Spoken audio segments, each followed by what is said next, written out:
Welcome, chess world, to another stateofchess.com. It has been a minute. This is our end of year show, our Q4 show, and it's a pretty big show. We got a lot in store.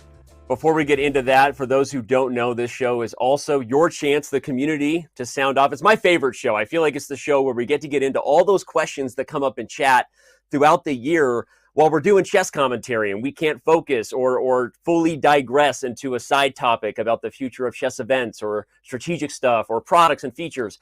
But that's what this show is. This is the show where we get into all of those topics and more. And so many of you have been kind of waiting. What is it? What are these big announcements? What is today going to bring to the chess world? And on that note, let's go ahead and bring up our run of show here. That's right at the top of the list. You kind of knew it. You kind of guessed it. Some of you who follow it know that Chess.com's acquisition of the Play Magnus Group is official. While that may seem like, yeah, duh, to you, it's actually been a lot. There's been a lot going on, and it means a lot for what we're going to be now allowed to talk about and getting into. We have been two separate companies for the last 6 months, even if you didn't think so. And now we really get to get excited together as little chess kids and talk about all the fun things that we're going to be doing next year. And there will, of course, be a lot of specific announcements with that, too. Probably one of the biggest ones for those tuning in here is what's going to happen to the future of the events, right? The Champions Tour and all that was, Chess.com's Global Championship, all the things we do. No longer will those be separate. What are the specifics of that, and what are our goals going forward? What does it mean for the players and the fans? That's going to be a big topic. The Magnus Carlsen interview, everyone has circled, right? So if you're doing nothing else, you will definitely be tuning in to hear what Magnus has to say, not just about this deal, but about a lot of things. We got some questions prepared for him, and he's going to talk about the future of his career and the future of what he sees for the game online and for these companies.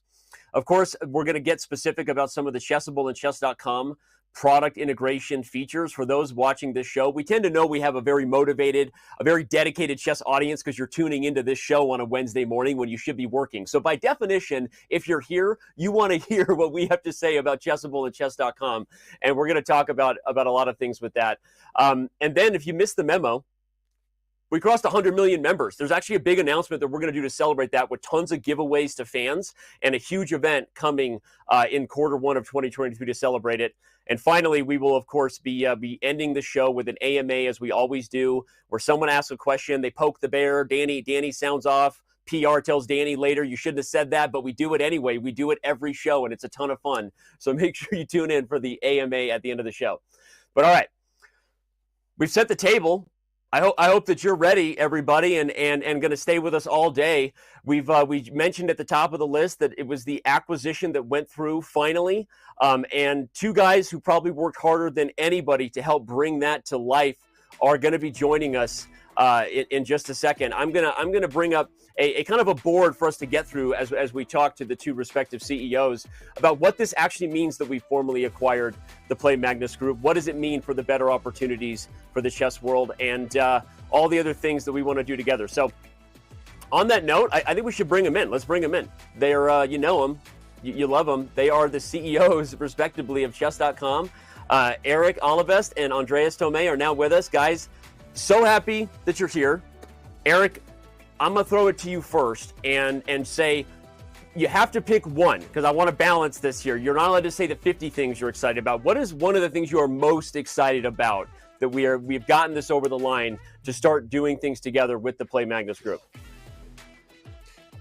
I'll just say, as a fan, seeing Hikaru and Magnus face off in the Speed Chess Championship as we did earlier, my greatest dream already came true. So hopefully a lot more of that. I'm super excited to see that and hear and watch more just amazing top level chess.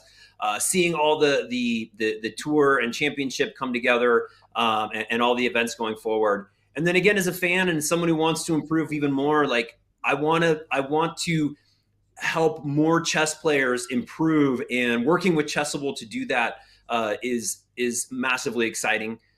So those are some of the top ones. There's many more. Yeah. There's many other great things that Play Magnus has that's coming to join in the Chess.com family. But I'll focus on those for now. Yeah, I gave you only one, so that's good. Those who don't know, Eric is a fan. He legitimately is a fan. He's watching every single show and giving feedback in real time, sometimes driving us crazy. Can I say that? It's true, though. But Eric watches more chess content than probably anybody in the world. Andreas, thank you so much for being here, man. I know this has meant so much to you this year and getting this through. You guys worked so hard and built something super special over the last few years with Chess24 and the Play Magnus group and the tour. So I'm going to kind of ask you like a different version of the question, not just what you're excited about, but this year, what was the moment, if anything, or what was the tipping point that for you kind of cemented that you knew this was the right home for your family and for your community that you guys have built and coming together with chess.com? What was the one thing, if there was one thing, that really felt right to you about getting this thing done? Thanks, and it's actually really good to be here. I watched the State of Chess a few times, and it's a bit surreal to actually be on this show in a good way. So, when it comes to like, if there was a time, I don't know. It was a very long process, as you said. So I had a lot of time to like think about if this was like, is this the right thing to do? I think what I want to say is that we look at many different stakeholders. So it's both, is this the right thing for the community, for our fans? That was like one aspect. The other one is for our employees. And then, of course, also we had owners, people that had believed in our company. So I would say that, as we got to know each other, what was the most important thing for me was when I saw that, our missions were very aligned. Maybe we articulated them a little bit differently. So like Eric talks about, growing the game. We talked about it in a slightly different way, but like I felt it meant the same. So, so that was huge. And, as when I got to, meet you and I saw that our teams met you, how we kind of came together. And then it's the cultural fit of our people, like the teams that are, the people that are working for chess.com, work for Play Magnus Group, they are generally very, very passionate about chess. And, when these people are allowed to work together, I think it's like much better that that's being done in one company than like in two separate companies. So like it's not like, it wasn't like one moment, but it was probably like more gradually. But it was a great process. Thank you. Yeah, it makes sense. A lot of little things adding up overnight at times, it seems. And Eric, I'm going to throw to you. We'll keep working through the different points that this means. Andreas was mentioning the mission, obviously growing the game. Today, we'll just share with the world, you had an AMA just for our company, right? Talking, our company's growing. We've got a lot of people involved now and two companies coming together. What are some of the things that are being talked about internally that people are excited about? And when you talk about the mission and our culture, what would be your message kind of on that topic, just speaking internally about our groups of people working together before we even talk about what it means for the fans? Yeah, I mean, our missions, we've got, I guess, 3 missions in our mission statement. One is to serve the community. One is to grow the game. And the other third one is to be the best possible place to work on the planet. And that's creating an environment where people can work on a mission, where they feel enabled and empowered as like a human, and to work in a remote environment in a very global and diverse company, and to feel really empowered in their role and to grow. So bringing even more people together with this, we're now at 600 plus people. And so, to create that level of environment for that many people is a challenge, but also an amazing opportunity, and one I'm very much looking forward to. So I would answer with that primarily. You just said 600 plus people, and I almost blacked out a little bit. That's crazy. That's even a thing for a little chess company. But yeah, that's where we're at. Andreas, I guess we'll start to transition to the fans here, and I'll let you kind of be the first to address. As a fan of chess yourself, what are you most excited about? Right, Eric mentioned the tour and Hikaru and Magnus on Sunday. What gets you super excited about what we're going to be doing in the coming years here? Yeah, no, I want to follow up a little bit on that actually, because I think what we should be very proud of, all of us, is we had this chess boom, so a lot of good things happened for chess in the last years, and so many people came and started to watch. But that was not enough, right? It was the fact that Play Magnus Group on our side, we created the Magnus Carlsen Chess Tour that became the Champions Chess Tour. That I think was very important innovation on our side. You created great events with PogChamps and others. So there was a market momentum there, but we took it and we did something with it, and that's the reason why I think the growth continues. The growth of chess didn't stop after the pandemic; it just continued to go, and that was because we all did something together. And I think and Eric touched on it, right? So I think the fact that our events are coming together, and it can be like one place where all the best players are competing. And I also think over like a whole season, I think that's something that is quite important for a sport, that you have something that goes on over a long time. I like that. So that's like one area which is very exciting.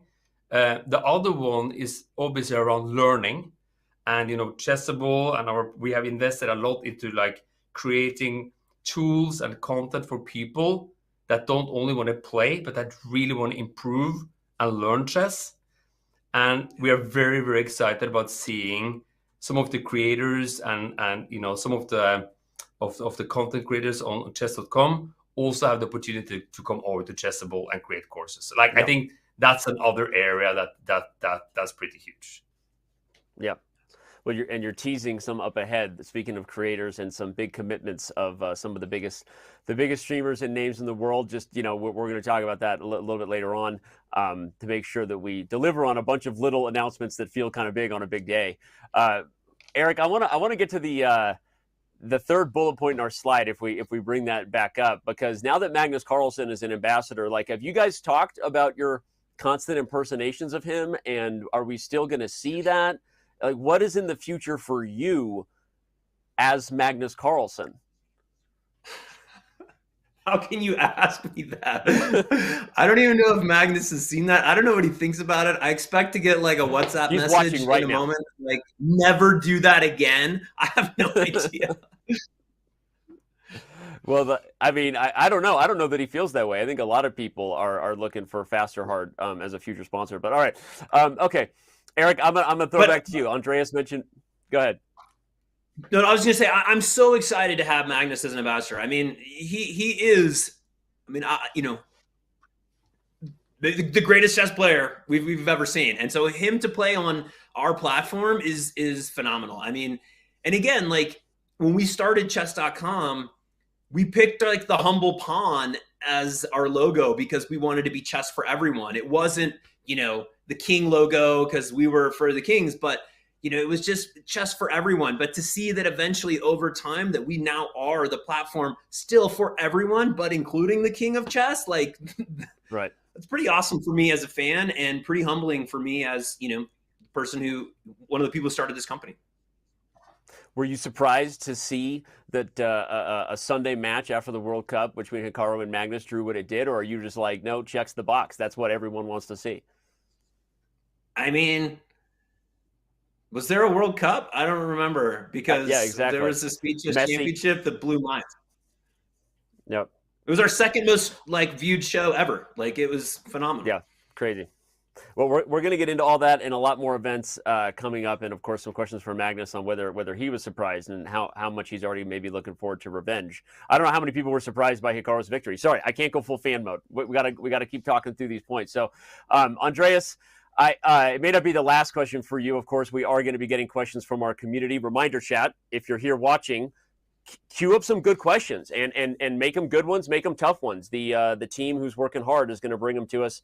We're going to start getting to your questions in about 5 minutes. But Andreas, going back to the company stuff, this is obviously it's a new world where we're all together, and today we're going to talk as much as we can about what we know that means. But there's also things we don't know that are coming. But you're I guess anything else you would want to say, I guess, in terms of what this has meant to your team specifically, more than the community, to kind of join forces in some ways? Because there have been ways where we've been kind of competing a little bit, right? And that's going away, where we don't have to kind of be punching at each other anymore, right? Let's just call it what it is. What are the things that you're excited about from that perspective? No, I was thinking a bit about this. Like, I haven't worked in this chess world as long as you. I've worked there for about now 5 years. Since I joined the Play Magnus app and Magnus. I think it was back in 2017. And I can hardly recognize the landscape, right? I mean, so many things have happened in that short time. Very, very exciting things. We have been, as I said before, I think we've been extremely lucky. But it's not only enough to be lucky. You have to do something with it. And we, as people working in this, in this industry, we have done a really good job over the last years. I was thinking also about like the number of people when I heard the 600 number. I think if you go back to like 2017, how many people were then working like Play Magnus and Chess.com together? I would say it's probably like less than 100 people, something like that, right? So what I'm really excited about is basically this huge community of now, millions and millions of people being active on our platforms. All the creators, all the people doing stuff, on the streaming platforms, on the content creation side, combined with the 600 people that is working in our company, that's going to create some, I think, like amazing products. I don't know what they are. I don't think probably nobody knows what they are, but like it's going to come some really, really cool stuff out of that.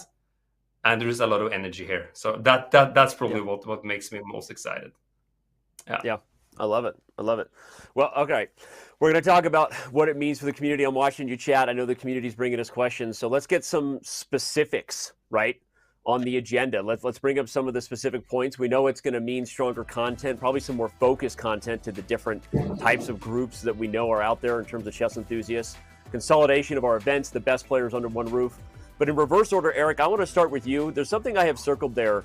The third one down, the improved insights with Aim Chess. One of the companies within the Play Magnus Group family that maybe you didn't know about, Aim Chess, has a lot of expertise in this area. We've been building a lot of things from an insights perspective. So, Eric, why don't you talk a little bit about that? You can choose another one from our product menu, but I think a lot of people are interested, right? It's advanced analytics for chess. How do I get better? Not just instant feedback about a game, but about all of my games and where I can improve as a player. So, take it away from a product chess fan perspective. What gets you excited about that? Yeah, I mean, Aim Chess has built some really amazing technology, and they do have, users and subscribers there who play on chess.com and play other places and upload their games and get some insights. And people who want to continue using Aim Chess will be able to do that, and that can be their home. But also, we hope to bring that technology to chess.com as well, where, I don't know, 10 million games plus are played per day. And if we can feed that in, for those of you who haven't checked out your insights, it gives you some really interesting things there, but there's more that can be said. And over time, that's an area where we want to invest, because the more you can learn in some ways passively from the games you're playing and pick up some insights, oh, that's something that I do, or that's something I can learn from, or, oh, that points to a weakness in my game, or or there's a course that meets my needs and will help me improve in this opening or thing. So there's a lot of pieces of this ecosystem that will come together around learning and playing and learning and improving that come at the end of the funnel of playing. So you play games, Right. and then what do you do after that? What are your takeaways, and then what can you work on? And so this acquisition in many ways helps us, flesh out that funnel better. But more games are played on chess.com than anywhere else by far, and so it makes sense for us that continues on in this journey, and Aim Chess is a big part of that. Yep. When we talk about recommending courses, when are we deleting the hard line of code that says never mention an Anish Giri course? Like, is that required as part of this, or who's in charge of that? That code's being pushed live right now. Anish, we are. As someone who has spent time with Anish, obviously we like to tease each other a little bit. No, we're so excited. Like, there's so many great creators, as you said, and I don't want to spill your tea too early, but there's a lot of great creators, a lot of great courses coming, and we're just excited that the community can come together around content, and there's no more kind of awkwardness in those things. Although things with Anish and me will probably always be awkward just because of our personalities. And anyway, you know what I'm saying. Yeah. Yep. They will remain awkward, and believe me, they are going to get more awkward on this show as we go. Don't worry about that, Anish. If you're watching, it has only just begun. All right. I had some more specific questions I want to get into about product, but I'm being told we got a lot of great featured chat questions lined up. So let's do it. Let's start diving in. So we're gonna bring up our featured chat questions first and foremost from the team. We've got, let's see. Well. I'm gonna let it be fed, but we've got questions about what you're most excited about. I think we kind of got to that. I want to ask about the commentators. Okay, what are we most excited about? I do think we talked a lot about that. I think the Champions Tour, the players under one roof, and the product there. It's a good question from the community. We'll kind of get into more specific ones as we go. I want to get to the second one that asks about the commentators coming to chess.com, and I guess I can actually answer that and say that, our plan is everybody's going to be working together, right? So rather than thinking about it as Chess24 coming to chess.com, you might see some chess.com commentators, headed to Oslo in the studio. And again, I don't want to reveal too much about how we're going to operate with the kind of the new combined series of events for the tour, but you're going to see everybody working together. Who do you want? In fact, I'm going to ask you, community, list in chat. Do you want Robert Hess working with David Howell?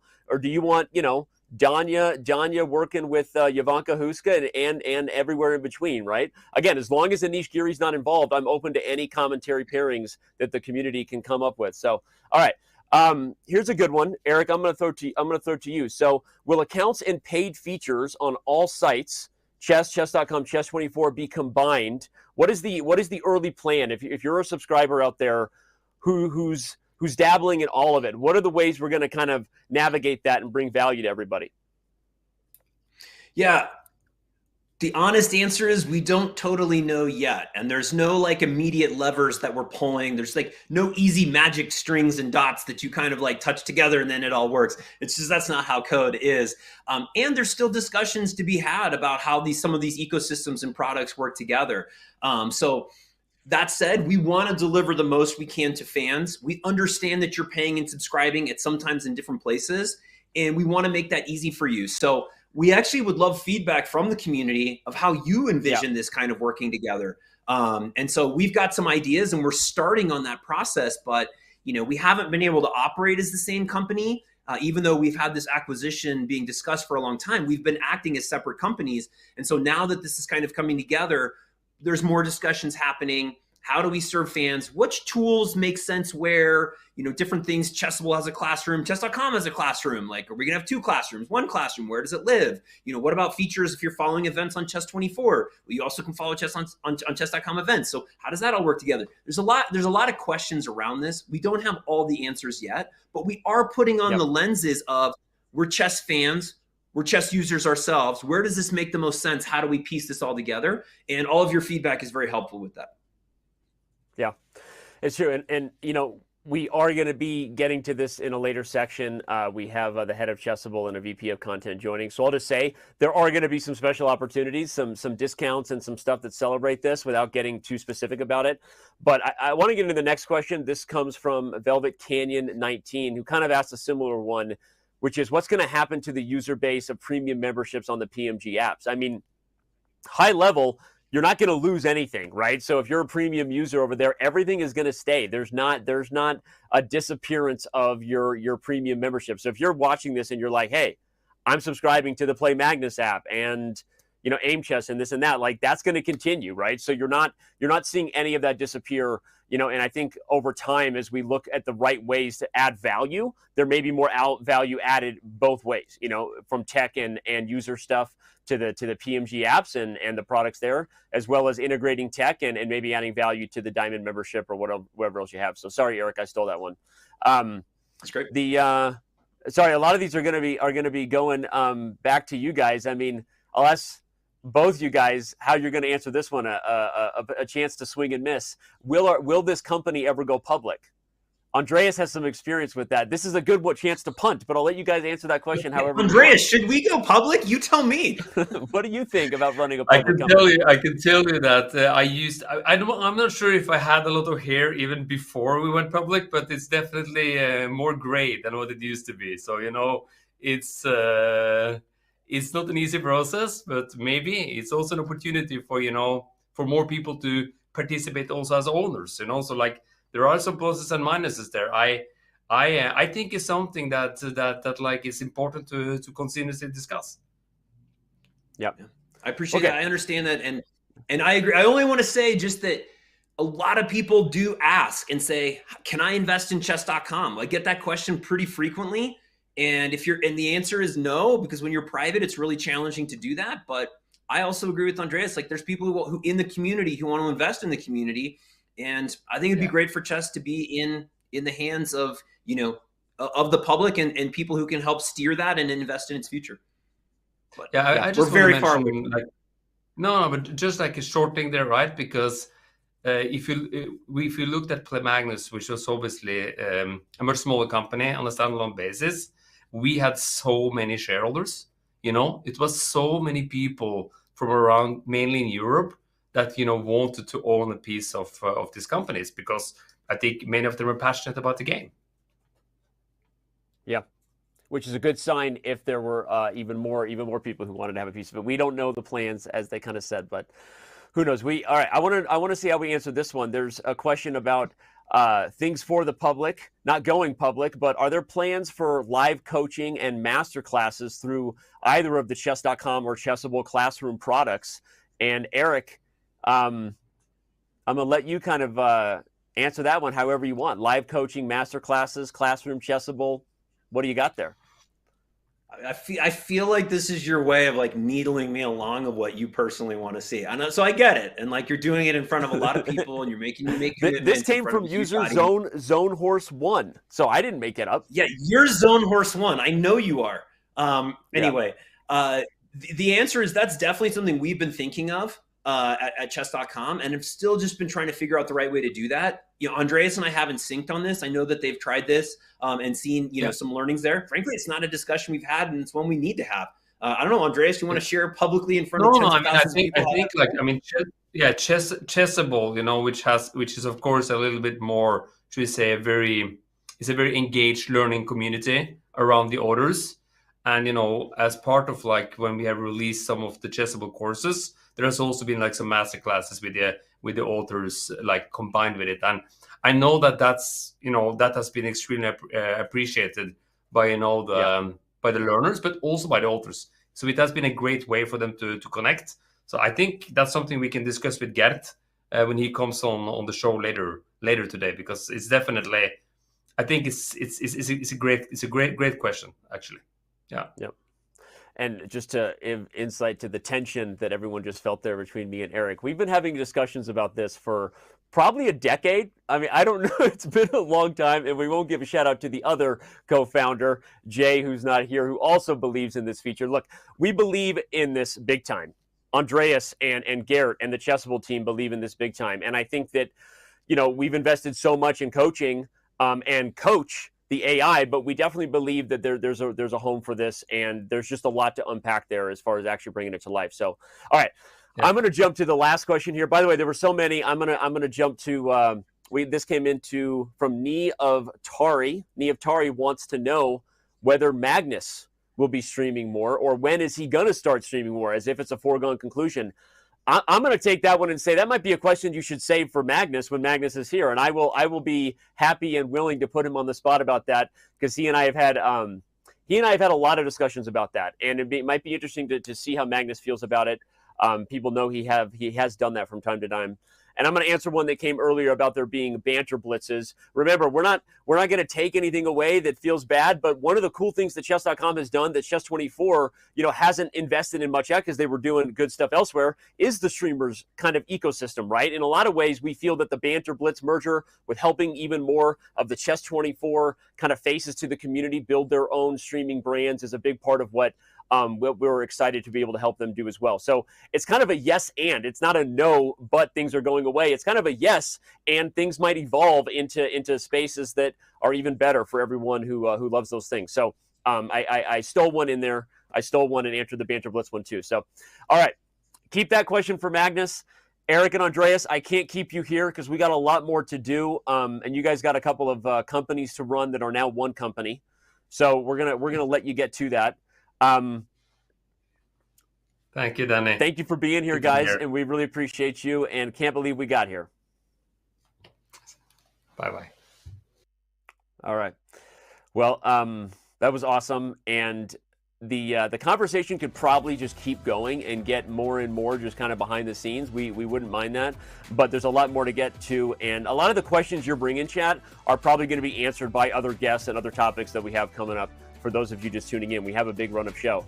It is the end of year, the Q4 December edition for the stateofchess.com. Plenty more ahead. When we come back, we're going to be diving in to some of the big questions about events. We're going to be talking about what the calendar and the mergers of the Champions Tour and the Global Championship mean. So don't go anywhere. When we come back, we're joined by 2 more special guests and diving in to a lot more that you want to know about. And we will be back in just a few.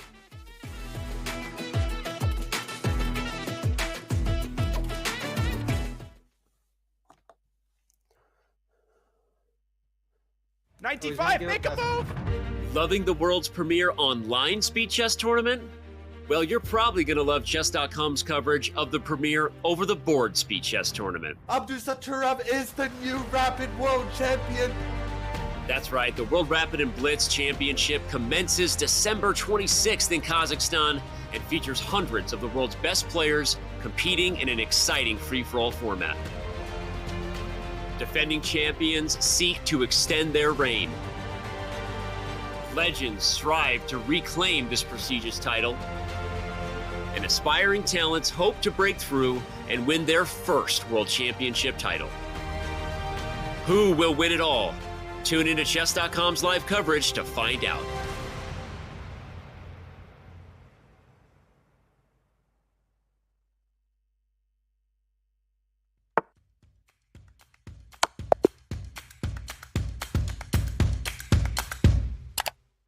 Just played an exciting game and want to see if you got a brilliancy? Or maybe where you could have improved? Chess.com's Game Review is just a click away. Game Review is a fast, fun, and instructive guided review of your games. See your accuracy and your opponent's accuracy. Check out the eval graph for an instant overview and scroll down to see how many great moves, best moves, blunders, and yes, brilliancies you have played. Learn from Chess.com's coach who gives move explanations, opening statistics, and shows you the best lines of play. With retry mistakes, you can get another shot at finding missed opportunities. Try Game Review today on web, iOS, or Android. What is this? This is duck chess, you guys. This is a new variant. It's called duck chess. Chess, but with a duck. Quack, quack. How to play duck chess. The duck is a brick. Pieces cannot move through the square occupied by the duck. Click on a square to place the duck. Oh, you put the duck to prevent moves of opponent, not yourself.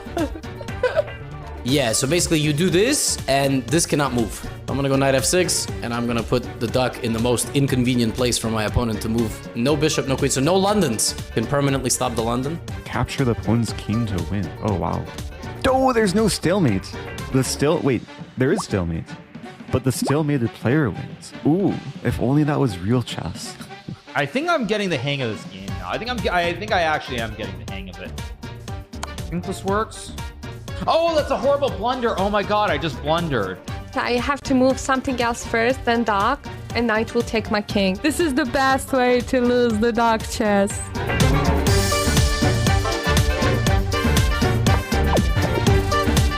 Those some real bullet skills right there, boys. This is the first time winning duck chess. That's so exciting. Oh no, mouse slip. No. I won! Yeah! Duck chess champion. Give me those points, baby.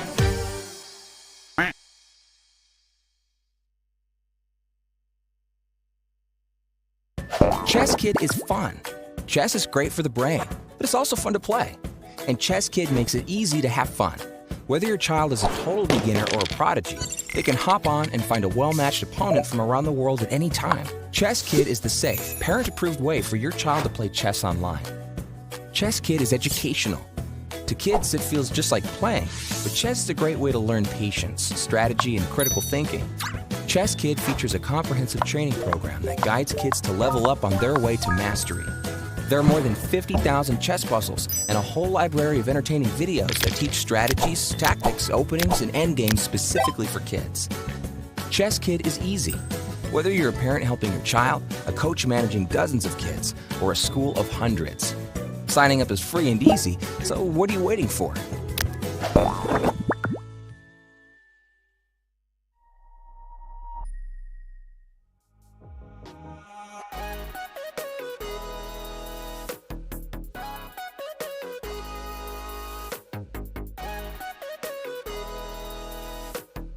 My name is Ethan Curry.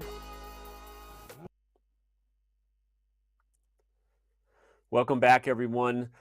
The state of chess.com continues here. Always feels good to get that first segment out of the way. The nerves are gone. The community is chirping. We see you chat, and so much more to continue to dive into today.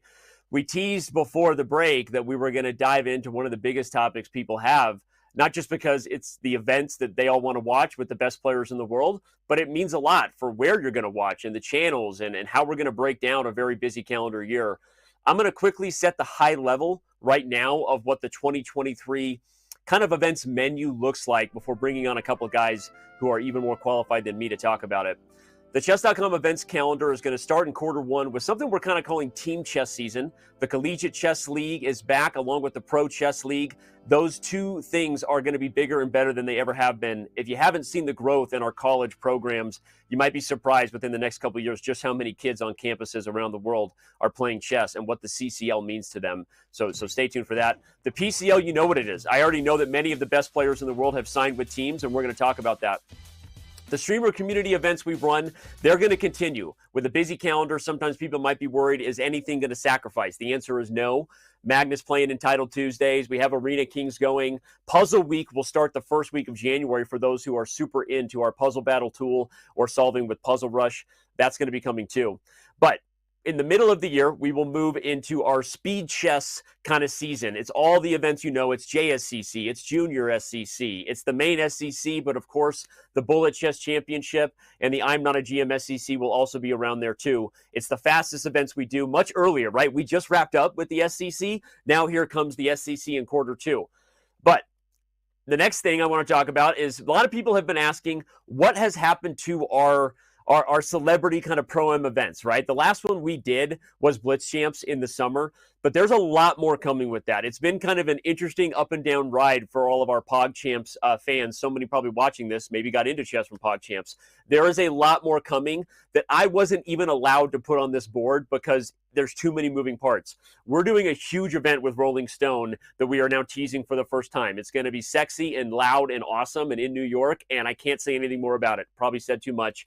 More events with NFL NBA, NHL, so many athletes interested in doing some fun stuff. And then we will have a Pog Champs return. I'm not going to dive more into that, but it's all going to be happening next year. So, okay, that kind of lets you know that the investment is going to remain and the fans are going to get what they want with all the different styles of events. But probably the biggest question about this merger, and I've been watching chat this whole time, besides the fun troll questions and the questions about what Eric's wearing, does he ever put on anything but a t-shirt? No one knows. I think Eric only has t-shirts. Sorry, that's his wardrobe. But they want to know what's going to happen with the Champions Chess Tour, the Magnus Carlsen Tour, originally evolved Champions Chess Tour, then the Chess.com Global Championship. Where are we headed with that? So to help me break that down, I'm now going to bring on two guys who are more than in the weeds on this topic. They are the visionaries along with many other stakeholders, but these two guys, Chess.com's VP of Esports, Michael Brancato, joins us, and the tour director for the Chess24 Champions Tour, Arne Horvei. He is with us, joining, I believe, from Norway, Arne. And Arne, I'm going to start. I'm going to start with you, man. Again, the big topic first. Welcome to State of Chess. You are together with Chess.com. I've known you for many years, man. I know your excitement, your passion, your mission when it comes to growing the game and making it more accessible to larger audiences. So what gets you most excited about what we're bringing together into this new series, and what are you pumped to do now that Chess.com and the Champions Chess Tour are one? Oh, where to start? It's just so amazing to be a part of this incredible evolution, I would say, within the chess world, that we bring really bright minds together that has been muddling on our different sides, and now finally can be able to, we can take what we have been doing for broadcasting chess on a level never been done before for a wider audience, take that into reach an incredible membership base that chess.com has, and together really create some amazing events, and with an incredible reach for millions of fans. For those who didn't know, Arne Horvei is the guy who's been behind it. I see so many fans in chat who are talking about the tour and what they love about it, Arne. So that's awesome. And this is one of the guys. I don't want to give you all the credit for the team watching, but you are one of the visionaries. And so it's super awesome to have you. Michael, you've had a vision to make chess tournament formats more like Smash tournament formats since you got here. Just kidding. But that is one of the things you do. What are you most excited about in regards to the specifics, besides just getting all the best players in one event? We know we didn't have Magnus playing in the Global Championship last year. We now do. What are you most excited about, just quick high level before we get in the details? Yeah, so again, there's so many things, but I guess one I want to call out as the guy who had to deal with the brunt of this all of last year is having schedules that are actually in sync. Up until this point, between, the Champions Chess Tour, the Global Championship, the Rapid Chess Championships, and all the over-the-board events out there, like, schedules are all over the place. They're always stepping on each other. And now that we're collaborating, we can finally coordinate on like a schedule that is cohesive and makes sense and is best for everyone involved. That's for me, that's so exciting.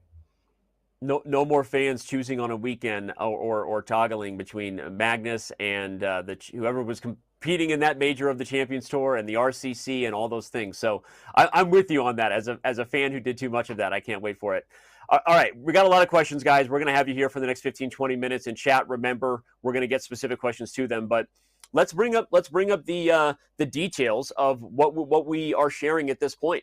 The CGC, that's the Chess.com Global Championship, and the CCT in 2023 are going to be one. This is the best of both worlds, and we will be talking about what the nomenclature is of that, how the events are called. There's a lot of work into that, but let's just say what matters is it's going to be one, and it's going to have the best players in the world in one circuit. As you can see, it's going to have a total prize fund of more than $2 million for that single event. It's a lot of money for that tour, and there will, of course, will be more prizes in the SEC and the PCL combined. But we're pretty excited to be bringing a $2 million cash prize to just that event.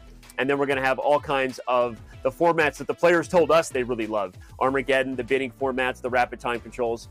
So, Arne, getting all the players in one circuit, what does that mean to you as a guy who's been helping lead the vision? Last year, we were splitting up the players, right? You didn't have everybody competing in the events you wanted, and Chess.com felt the same way. What do you feel like the product really represents to fans when you know that all the best in the world are competing for this and there's no debate about who's there? And what are you able to bring to life in those moments?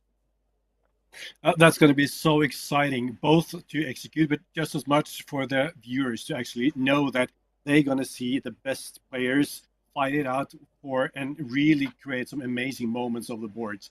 And knowing that we're going to have Magnus and Hikaru fighting in the same year-long season as some of the top names and that's going to be really, really cool. We keep mentioning Magnus and Hikaru because all the fans see that, but I want to say again, I mean, there's everybody too. I mean, and there's a cash prize choice that had to be made in the past, and now there's just kind of one natural choice, and we'll know that all the best players will be competing for it. I want to bring up more specifics on the tour because the road to what we're calling the championship at the end of this event, right now, is going to be one that I really think combines the best of both worlds, Michael. But I'm going to let you kind of go through what you feel is most important on the format as a guy who's probably been more focused there than anyone else, right? Is it the open qualifiers you love, that anyone can compete?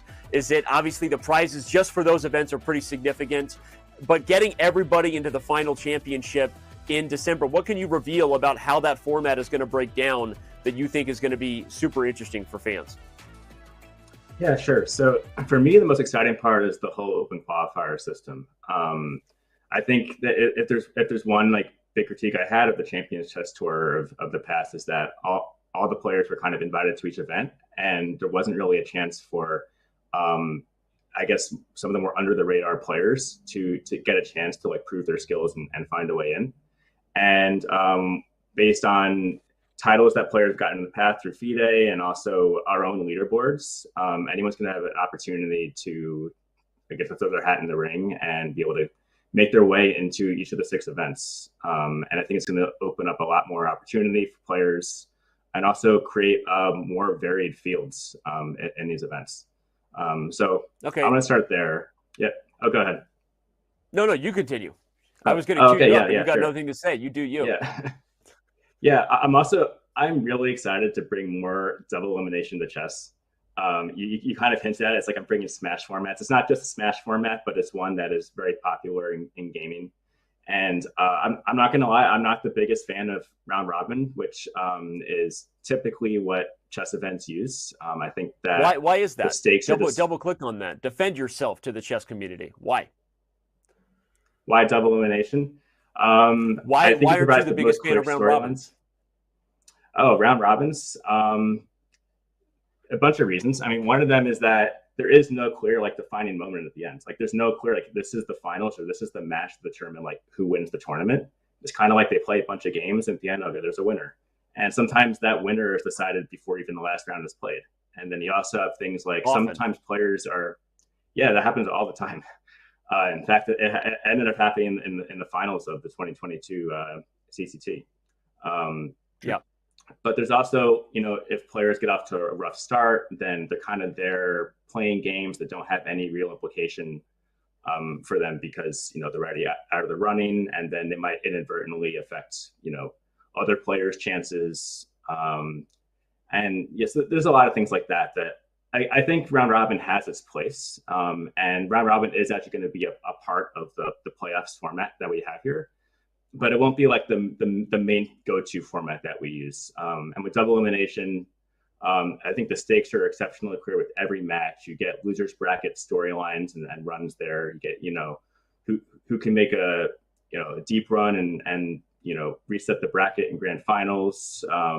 Players still get more than one chance. So compared to a single elimination, if you are unlucky and get seeded for a Magnus Carlsen in round 1, well, you still got a chance in the losers bracket to prove yourself. I just think it's kind of like, I guess, the optimal format, honestly. And I'm just a really big fan of it. Okay, it's interesting. Arne, it makes me want to throw over to you, knowing you for as long as I have, and that you've had such a great vision on bringing chess to larger audiences, and we've seen what happened with Norway since Magnus Carlsen. But it wasn't just Magnus, right? There were so many people behind helping to bring chess on these major TV networks. As Michael talks about the formats that are best for competition, what do you think about the format is going to be best for audiences, especially those who maybe don't know all the details of how some of these esports competitions or double elim and all that stuff works? Like, what to you is the most important thing about how this championship series is presented to broader fans, and what do you think they care about most? I think that they what they care about is the excitement and the mental battles happening between the brightest minds in the world. So even though you don't necessarily understand everything that's happening over the board itself, but you get so mesmerized by the incredible talent that these guys have in their heads, and being able to communicate that in a way that's understandable for a wide audience, even though you haven't studied a lot of chess theory from before, that is really crucial to making the game of chess grow to a wider audience. And doing like we're going to do now for the coming season, with having double elimination, having every single day count. There's going to be decisive moments every single day of the event. Then the storytelling is going to be even better to go out there for the audience as well, to understand that it's either do or die every single day of the event. And yes, you get if you die, you get a second chance, but then if you die again, you're completely out of it. And I think that that's a really cool way to take this further, because what we are doing here is we are pushing the envelope, keeping the respect of the sport, but at the same time also making it even more accessible, interesting, and up to date for a wider audience. Makes sense. Michael, going back to the slide, we talked about the open qualifiers. We've talked in the weeds about some things we want to do with the format. We see that we are going to be, again, bringing a $200,000 first place prize. That was the richest prize for any first place victor of any tournament last year, and we'll be matching that again. But what can you say about the finals? Arne talked about it being super exciting, the fact that every day someone's life is kind of at stake. What can you tell us about the format of the finals as it compares to what the CGC was versus Champions Chess Tour? And I know we're going to be breaking down this, but just give a little teaser to the fans, kind of whet the appetite. Yeah, sure. So there's elements of both events, which I think kind of represents kind of this union of the two previous event series. Like the Champions Chess Tour ended at the round robin, and the CGC ended on a knockout bracket. And I'm not going to go like too in the weeds here, but we're basically having a round robin playoff phase that ultimately feeds players into a 4-player single elimination bracket at the end of it. So you kind of get the element of all the best players are playing each other. But then also at the end, there's like very clear stakes. There's the semifinalists, and then there's, the kind of goes down to the final match with everything on the line. So you are doing some round robin stuff, right? But we are, but there's a twist to it. I don't want to spoil the twist yet, but I was going to say it's not just straight like round robin in the top 4. There's going to be a little more to it there, but I don't want to spoil that on this show. Okay. All right. Well, guys, this is awesome. I actually was going to tee up a few questions that I just got kind of notified by our team, who's crushing it. Thank you, and our community bringing us good questions. That we got some of them that the community naturally is throwing at us that are similar to the ones we would continue to discuss. So I'm going to start at the top with 515 Rock Climber, who asked a question that we're not going to totally get into right now, but I'm going to acknowledge it because it is important. Wants to know, when the CGC and the CCT combined, what will the name be? We have been talking a lot about this, and it really matters, not just from a branding perspective and how we want to work with partners and sponsors to continue to grow the game, and hopefully by bringing in more commercialized sponsorship, we're improving prize funds and the livelihoods of the players. So it is a big deal, right? And we've been really thinking through how to do that. But to not put my foot in my mouth as I normally do, we're not going to do that right now because a lot of those discussions are ongoing. But I promise it will be clear. It'll make sense. And it will also be the kind of thing that allows us to continue to work with partners in an effective way to give them the love that they want for their support. So, all right, this is an interesting one. Kyron Hogg wants to know, how will the merger affect player ratings? I'm going to twist that into a question for you, Michael, and say that, what is the qualification process like? Is it only for titled players? Is it open to just the highest rated players? You say it's open. Just how open is it, and will ratings play a part in that? Yeah, so ratings indirectly play a part. So titled players are always eligible to play in our events. But I think the one new thing we're doing is we're actually going to be using the chess.com leaderboards to determine eligibility. It's for the event is going to be if you're top 500, then you are able to play in the event. And so that isn't based on just your rating, although your rating is probably pretty closely tied to your ranking, but it's actually going to be based on the ranking. So if you want a chance to play in the event, you got to go up on our leaderboard and get higher. Okay.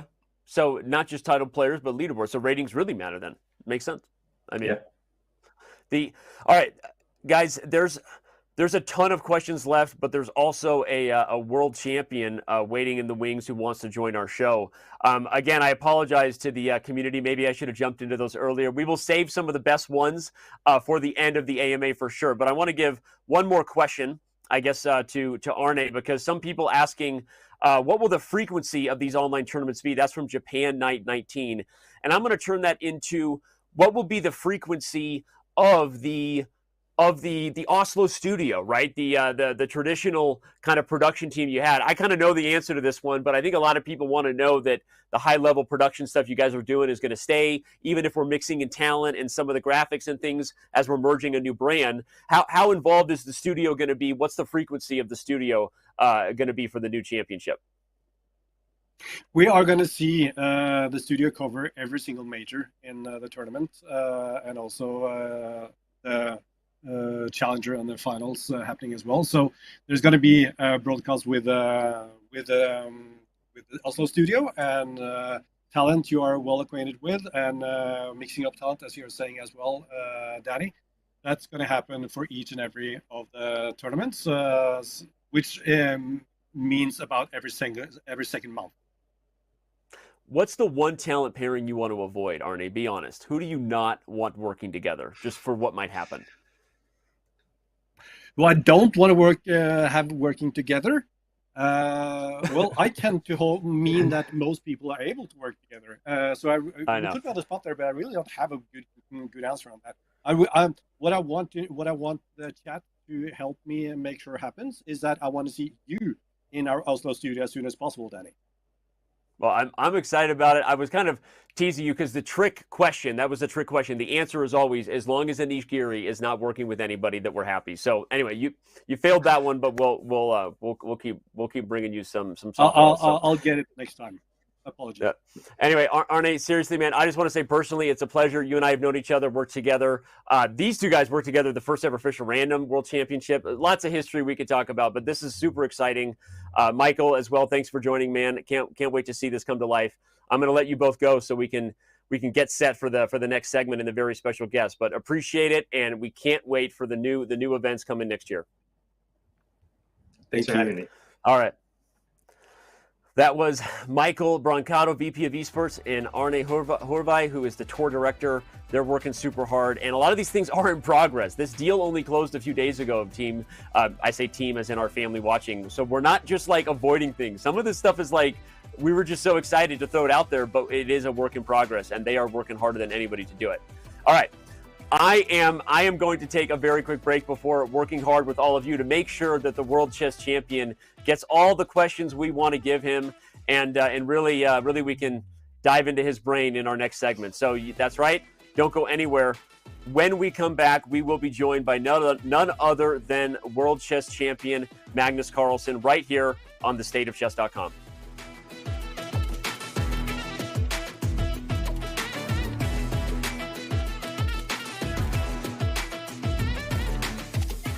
We all have nicknames. Chicago is naturally where I'm born and raised, so that's how I got the name. I guess they call me the muscle. I'm the one with the passion. I'm always looking for a good fight, you know. Evidently, it don't make a difference, man. That's checkmate coming up. It don't matter. What we're trying to do is to let them know, hey, we playing down here in Houston, Texas. And if you come down here half-stepping, trust me, we're gonna beat you. You better bring your game.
I don't think I've ever seen a performance like that, ever.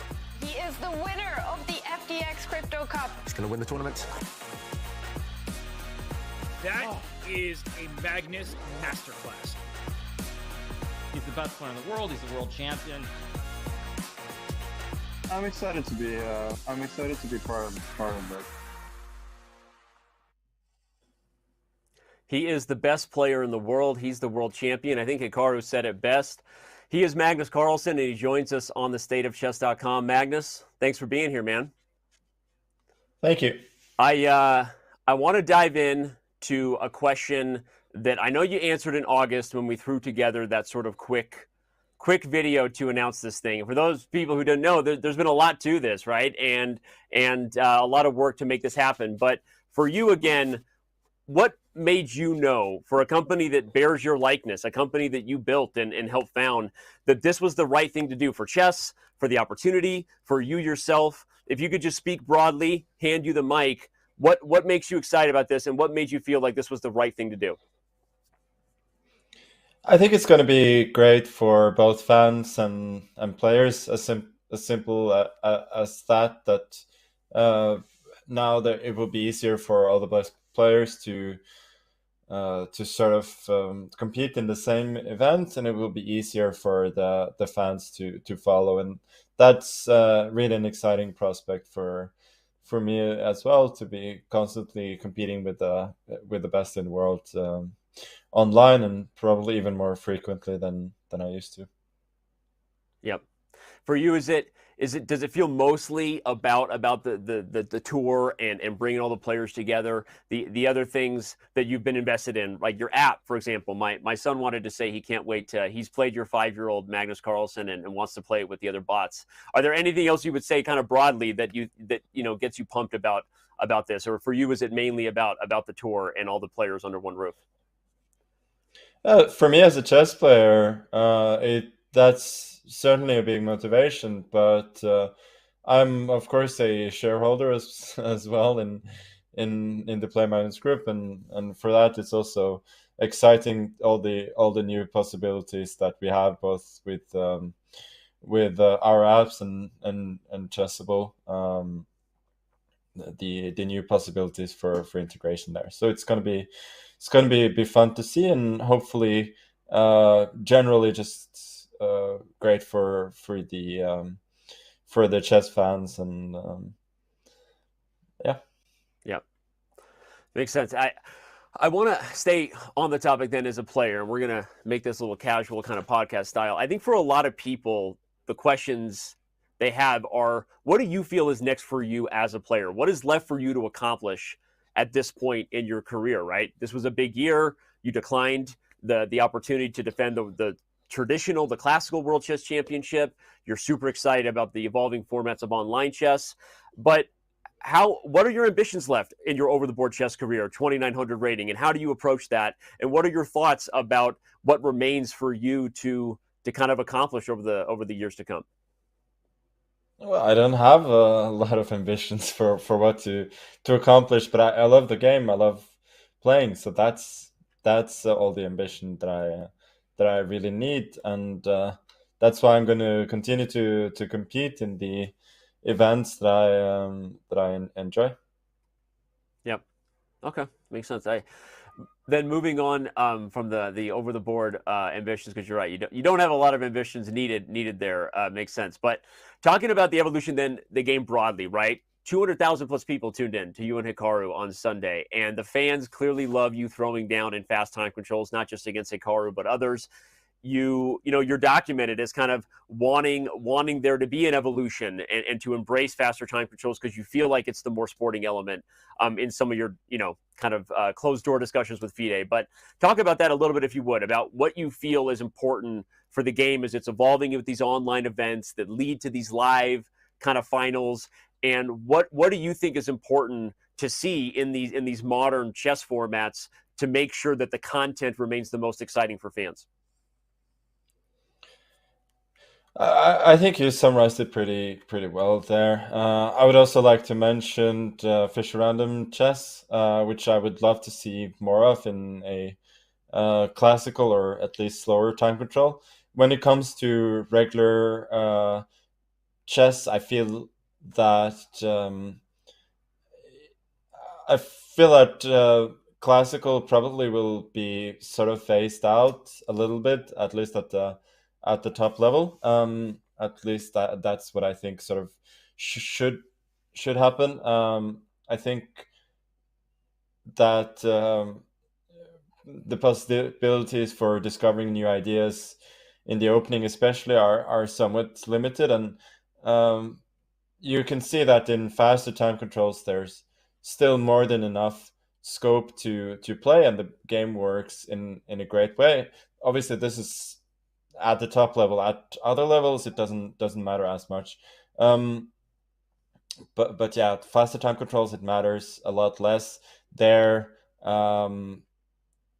It's probably better to have it that way because people have the familiarity with the positions. People can see their own theory that they play without the games becoming too boring. So yeah, I think that's one of the big reasons why faster chess is the way to go. Also, a lot of the audience, or most of the audience, is online anyway, so I think there's no reason why we shouldn't play the games mostly online as well. Yeah, it makes sense. I want to double click on that because there's still a lot of comparisons, as there should be, right? Online chess is different than over the board. I mean, physically it feels different, like the energy of your opponent, right, is different. But online chess is where by far more and more players are playing in millions of games. What do you feel is the difference in your approach and maybe even quality of play? Like, do you feel a difference online versus over the board, or do you feel like in 5 years, if you were looking at crystal ball, that'll be a thing of the past, that the modern generation is playing just as high quality online as they are over the board? Or what are your thoughts on just the comparisons there between online and OTB? I feel like I play in speed chess. I play a little bit better online, probably because I'm more used to that. But it's two, as you said, yeah, it's two slightly different ways of seeing the board. But overall, I'm not sure it really, in the long run, it will matter too much in terms of the quality. I also really like the hybrid events where you play online but in person in more of a esports setting. I think a lot can be done there in the future to make that very, very exciting as well. On that note, were you surprised by the record viewership that was? It was the most watched chess show, second only to Game 6 of the 2021 World Chess Championship that you may or may not remember.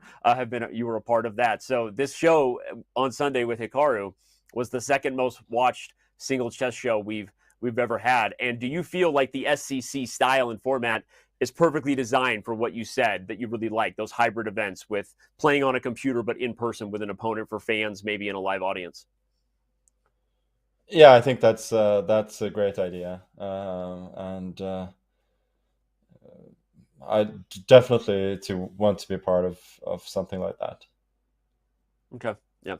Were you surprised by the viewership, or you're like, no, I expect throwing down with Hikaru, I expected that? Well, I expected it to be popular. Yeah. The exact numbers I don't really have an opinion on, except that yeah, if it's comparable with the classical world championship, then that's that's a good thing. And I think in the future we'll probably see that online events will just be more and more popular, and also we'll see what happens with the next classical world championship. No.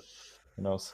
Makes sense. Well, okay, we're starting to get a bunch of questions from the community, and we're going to dive in there and let the fans get some. I want to double click on one other question you said from earlier, and then we're going to dive into it. You said that you think that from a classical time control perspective, maybe Fischer Random should be actually what we're playing, shorter time controls, traditional chess. Do you see a future where you would want to be competing in slow Fischer Random chess, even slower than maybe the time controls you've played so far? Oh yeah, for sure. I'd love to see that in the near future. I mean, that's really one of my main wishes for chess coming up, is to play slower Fischer random chess. True, there are going to be some positions that are just fundamentally a little bit boring, where you sort of have to follow symmetry for the first moves, but I think there are going to be so many possibilities as well. And I feel like the formats that we have had now for Fischer Random, they've been exciting enough, but if you have a little bit more time, then you actually have some more scope to really dig into the position and to see the sort of subtle differences there are between those positions and sort of regular chess positions. So I'm all for that, both from a sporting perspective and just from the perspective of learning, really.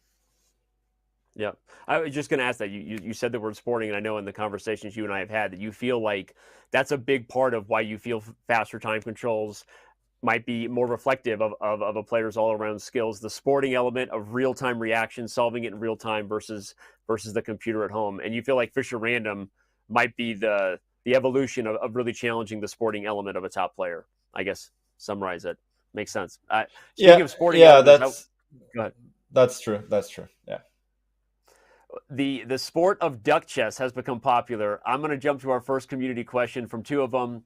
Our own Chesscom Trim asked whether you played duck chess yet, and then Chess Weeb in chat wanted to ask whether you're going to be playing in a duck chess championship. So, have you played duck chess, and would you want to become the first ever world duck chess champion? I haven't played duck chess, but I watched Hammer stream a little bit of duck chess the other day. I thought, okay, let me try to sit through one game of this. My first impression was like, whoever thought of duck chess just thought, how can I take chess and make it just really boring? It seems that the games are just a lot slower. It's harder to checkmate. I guess there are some other weird tactics, but I just found it incredibly boring. But I know that other people like it, so that's fine. It's funny. I actually had a similar experience. I found it painful, not boring. I was playing IRL duck chess and getting abused because the duck just sat in the middle of the center pawns, and I can never figure out. Anyway, slow learner over here. All right, we're going to continue to work through questions. We have one from Malmy Game. Question for Magnus: will we see more from the Maskinson Twitch in the future? We know you have your own Twitch channel, right? And you've streamed from some of the Offer Spill Club, and what are your thoughts on that? Well, I have to say that your pronunciation is abysmal, but apart I knew from... you were going to call me out for that. I'm sorry. I'm also reading in real time. Go ahead. Yeah, I think Maskinissen will be back. That's for sure for different events. So Maskinissen has never been retired. He's just been resting, and he may be coming back in the near future, or at least in the medium future. Maskinissen. How'd I do? Muskinisten, yeah. Muskin. Okay, Yeah, doing my Muskinisten. best. All right. All right, well, there you have it, and I'm gonna kind of quickly jump to the next one from Anita Drink, which wants to know what your plans are as a streamer commentator, and obviously you just said maybe a return of that Twitch channel. I know you have different feelings about streaming while playing. What tell the fans how you feel about that when you enjoy it and when you don't, and what are your thoughts on streaming while playing and or doing other stuff?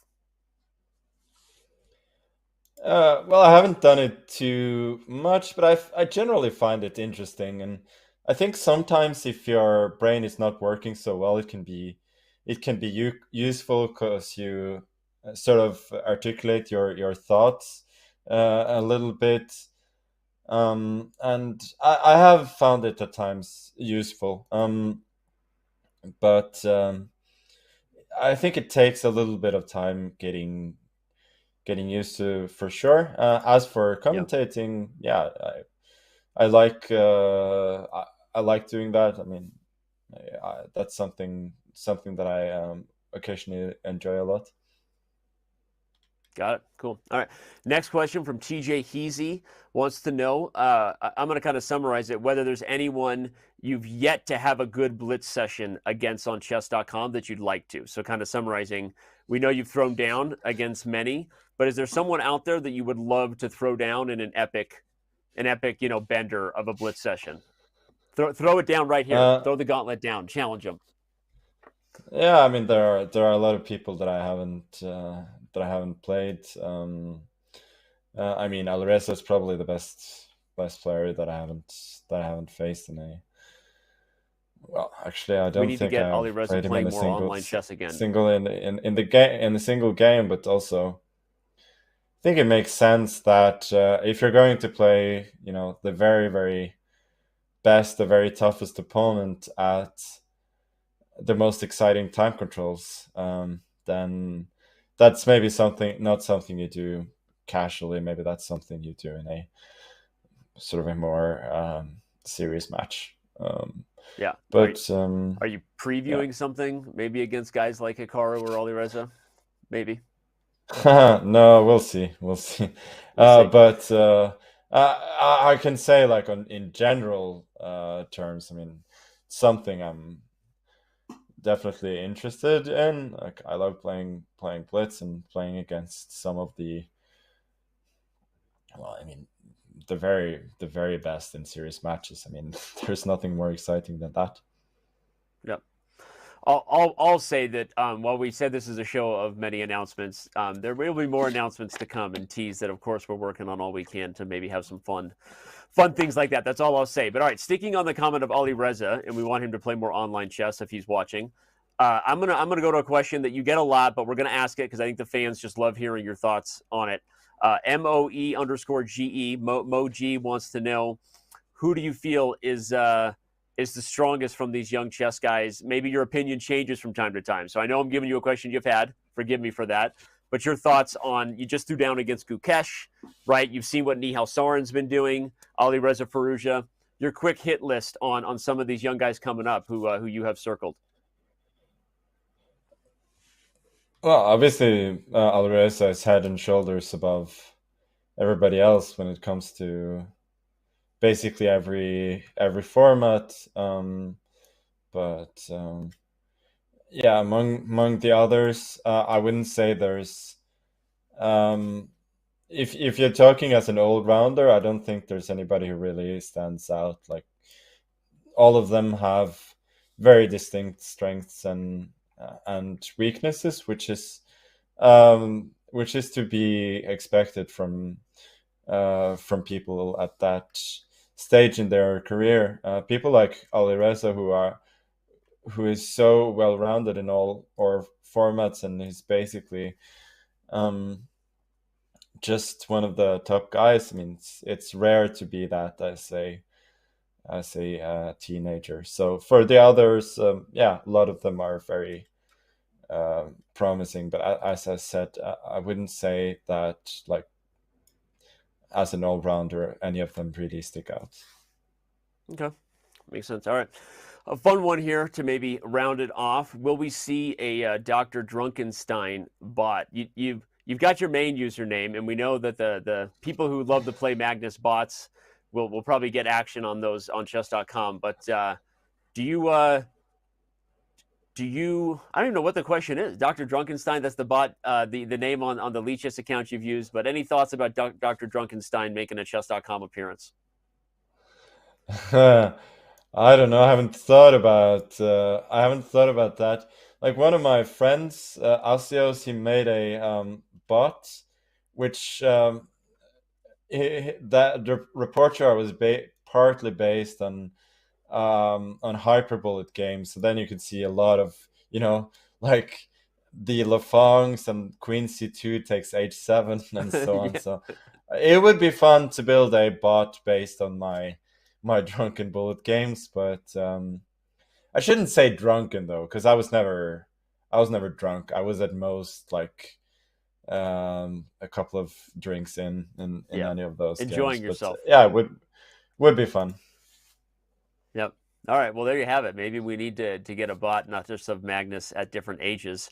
I said before you joined, I joked with Andreas that my son was super pumped about, he actually loved that he could beat a bot, Magnus Carlsen, even though he couldn't get past 5. So maybe we need a Dr. Drunkenstein bot with more personalities. So, yeah, but right, that bot is going to be strong though.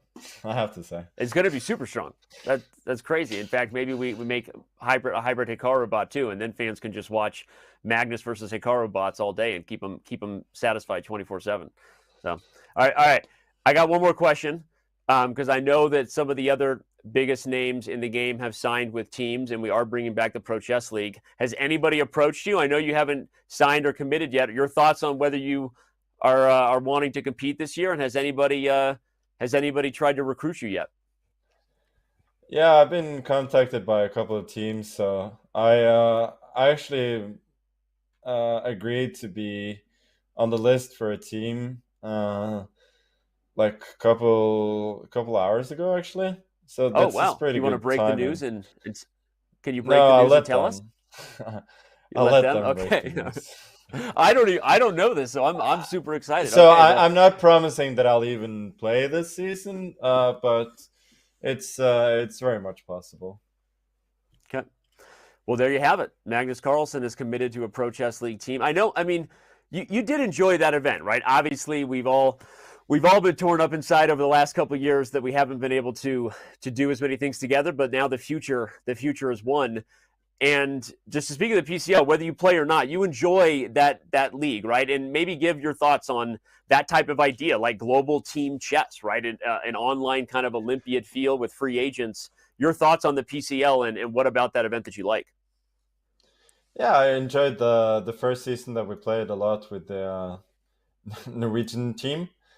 Obviously, there have been revelations about that team after the fact that I will not. We were going to avoid all the controversial topics we've been through for the last 6 months, but you did it. You're right. We've been through some stuff over the last few months together. You're right. That's okay, but no, I enjoyed the format a lot. I remember. I mean, speaking of Drunkenstein, like that was one of the original sessions. Like there was one of these rounds where you played 8 games against one division or something. And I did play that from a bar once, having a few drinks. So that was a lot of fun. And I think I scored 7.5 that time. So yeah, it's a great event. Find some camaraderie in the team, and yeah, I guess now there's an in-person final as well. At least I hope so. That's what we're trying for with many of our events in the future. But yeah, so we did it in 2018 and 2019, and I definitely think that the PCL is kind of built for that type of live kind of esports thing. So yeah. All right, man.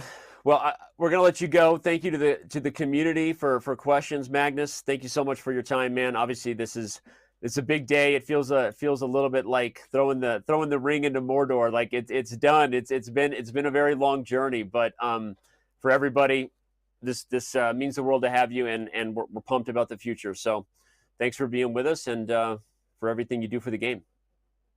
No, thank you so much, and I'm definitely excited for all the possibilities we have for the future. It's going to be a great age for chess, I believe. Love it. Appreciate you, man, and let you get going.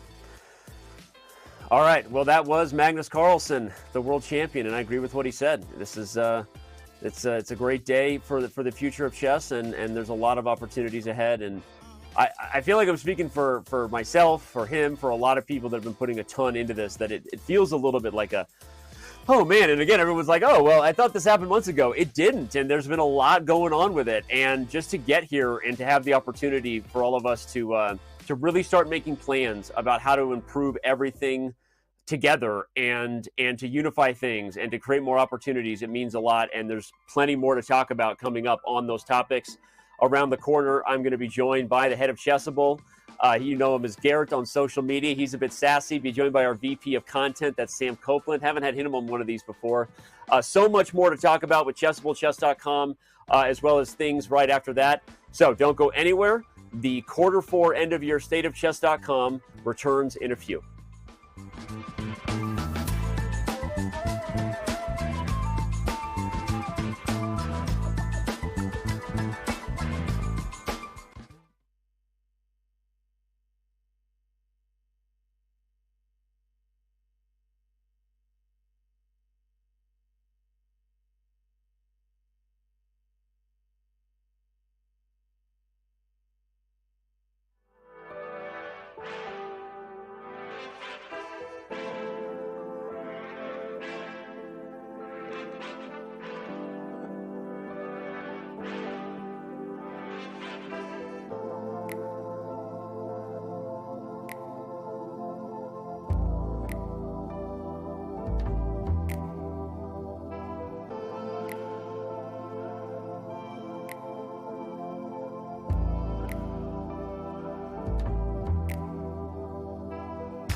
Three, two, one.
We are back here rolling on with the state of chess.com to bring this amazing year for chess to a close. It has been a year. And that definitely was an interview with Magnus Carlsen. He broke news, right? He's committed to a PCL team. I have no idea what team it is. Can't wait to find out. Talked about his opinions about the future of online chess and thinks that more games being played online is a sign of things to come. So anyway, obviously lots to unpack there. I'm sure we'll be sharing it. But we have more to unpack. You saw, of course, the teaser at the break. We're going to be diving into what it means for Chessable and Chess.com to be working together. This is going to be a fun one. I'm super excited to talk about some announcements. We're going to bring you some discounts on the Chessable library, some flash sales happening because of this merger. There will be perks for the Chess.com premium users in the future. Of course, there's going to be Chess.com integration, which means, recommended and catered courses. I feel like Eric and I, maybe we were a little nervous to start the show. We didn't want to overspeak or overpromise, so we didn't talk a lot about the product stuff. But we've been putting a ton of thought into that, of course. That's a big part of why we want to do this, is to help everyone get the access they need for whatever their level of knowledge and motivation is to improve at chess. And of course, you're going to see more courses made by your favorite chess authors and now your favorite chess streamers, right? Two worlds become one. And on that note, let's bring two guys together for one interview. We are joined by Garrett. He's the head of Chessable. And you know him from a lot of things. He's on social media and leading the way for the Chessable team. And then we have Sam Copeland, our VP of content, who helps guide so many things. These two guys are the perfect two to bring together to break this down. Garrett, I want to start with you. I know you have a long list, so I have to tell you, just pick one thing. Like Eric, what are you most excited about for your community, the Chessable community, in welcoming the Chess.com users in this coming year? Can we already start breaking chess.com streamers doing courses? Well, it will happen. We've been teasing it. Just don't say which ones yet. But okay, so that's what you're most excited about, is the streamers and bringing their fan base to Chessable. Yeah, I mean, that's one of the big things, right? There's a few, teachers of the internet that can do amazing stuff for our community. And I think actually they can do something amazing for the chess.com community, which is share their knowledge. And that's why we built the platform. And I'm just really excited about those guys and gals coming over to Chessable and to start teaching on our platform. Yeah, I love. I'm gonna keep the fans waiting for a little bit longer because I want to ask Sam the similar high level question first. Sam, you're a guy. You're a chess master yourself. You're a chess educator. You do your own content. Your content for chess.com. But you're a Chessable fan, right? You've been a fan of Chessable and what they've been doing for a long time. So, as a guy who's been helping guide the ship for chess.com, what are you most pumped about as far as connecting with and integrating with the products and the courses that chess.com has, that Chessable has offered?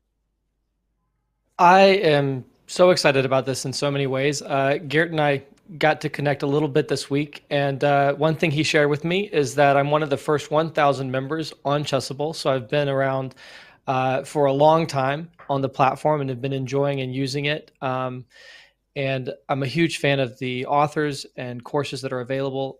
And working on the content side on chess.com, I'm super proud of the different types of content that we do. I was just looking up right before this how many people have taken our course on learning to play chess. And it's 7 million and just over 200,000. So many people have come in and taken that course, appreciate that content. And we had that course even in, I think, about 10 languages now. And there's a lot of other content that we provide. We just launched a big course with 50 introductory opening lessons on basically every opening there is, so you can get a quick introduction. But we've never really been able to serve the improving community that really wants to take their game to the next level, the way that Garrett and the team at Chessable have. And I'm so excited that we can kind of bring this together, and we really have a great home that complements all of the introductory content that we have for learners and the other kinds of broad and really fun content that we do that'll really let people take their game to the next level. I think it's a perfect complement. Couldn't agree more. You and I have been talking about this for a long time. We'll have to save that because it would go till we're blue in the face. But Okay, let's bring up our talking points again about what we're going to be doing. You know, we're gonna have discounts, right? We're going to be doing some flash sales, but Garrett, you know, everything Sam just said in talking about the chess.com lesson library and how awesome it's been to reach such a large community. He mentioned some huge numbers. But one of the things that has failed is we haven't had the model that gives back directly to the author and to the creator. And you know, we've had a different type of thing, the all-inclusive diamond membership, and now it's going to be something that is not just awesome for chess improvers, but directly supports the people in the chess community that they love, the best coaches, the best creators that they like. So even though we're going to talk about discounts and sales, what can you tell us about what Chessable does for professionals in the community? Can you give us some secret financial numbers? Like how much money has Chessable paid out to creators here over the last few years? Can I put you on the spot? Is that legal? HR's yelling at me. Just tell everybody how much money that creators have made. I think we can give a rough number here. Chessable has paid out over $7 million US to creators since we started. We're really proud of that. That's something that we made part of our mission very early on. We want authors and creators on Chessable to make money. And one of the problems I think that existed in the chess world is that if you weren't a professional player, you had to go teach. And if teaching wasn't a thing, then maybe you could publish a book or something. But you know, chess books didn't really bring in a lot of money for anybody. And on Chessable, that's different. We have a really great community of people who are interested in improving and who are interested in buying courses. And we've made a library with the help of our authors that now serves, you know, well over 700,000 enthusiasts. And hopefully with the help of chess.com, we can grow that tremendously. As Sam already mentioned, you know, you guys have a huge community of learners. Chessable serves the improvers. And I think now that our two companies are going to merge into one big family, our communities can come together and we can bridge that gap with our product offering. And that's really exciting because that's going to help so many more authors and creators in the chess space find new audiences and earn a living, because that's one of our biggest you know, goals as Chessable, is to help more professionals like stay in the game, and that way we can help grow the game.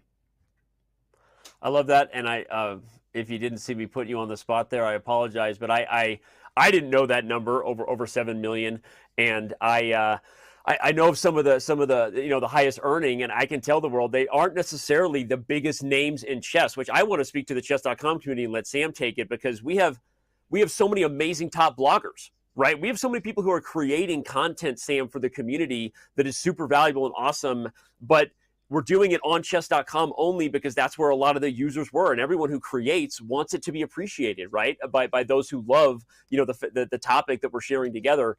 And so now I think it's not just the big names, and it's not just the Anish Giri courses, and I'm going to troll Anish Giri as much as I can, right? It's every creator who may not be one of the most famous, recognizable faces in the community. So, Sam, before we talk about some of the most famous, recognizable communities, and I promise we'll say next, what are your thoughts on that? All the creators we have on chess.com, your bloggers, your video courses, all those things, getting a chance to contribute to Chessable.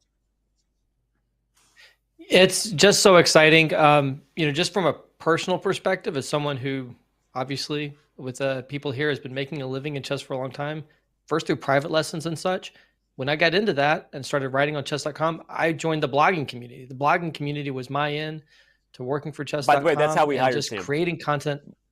Yep. Sorry, Sam. That we hired Sam because Sam was one of our best bloggers in the community, and I reached out to him and was like, "Hey, man, do you want to join us for this Chess Kid event?" And then it blew. Have we ever told that story? Sorry, I get excited. It's been a lot of years. Go ahead.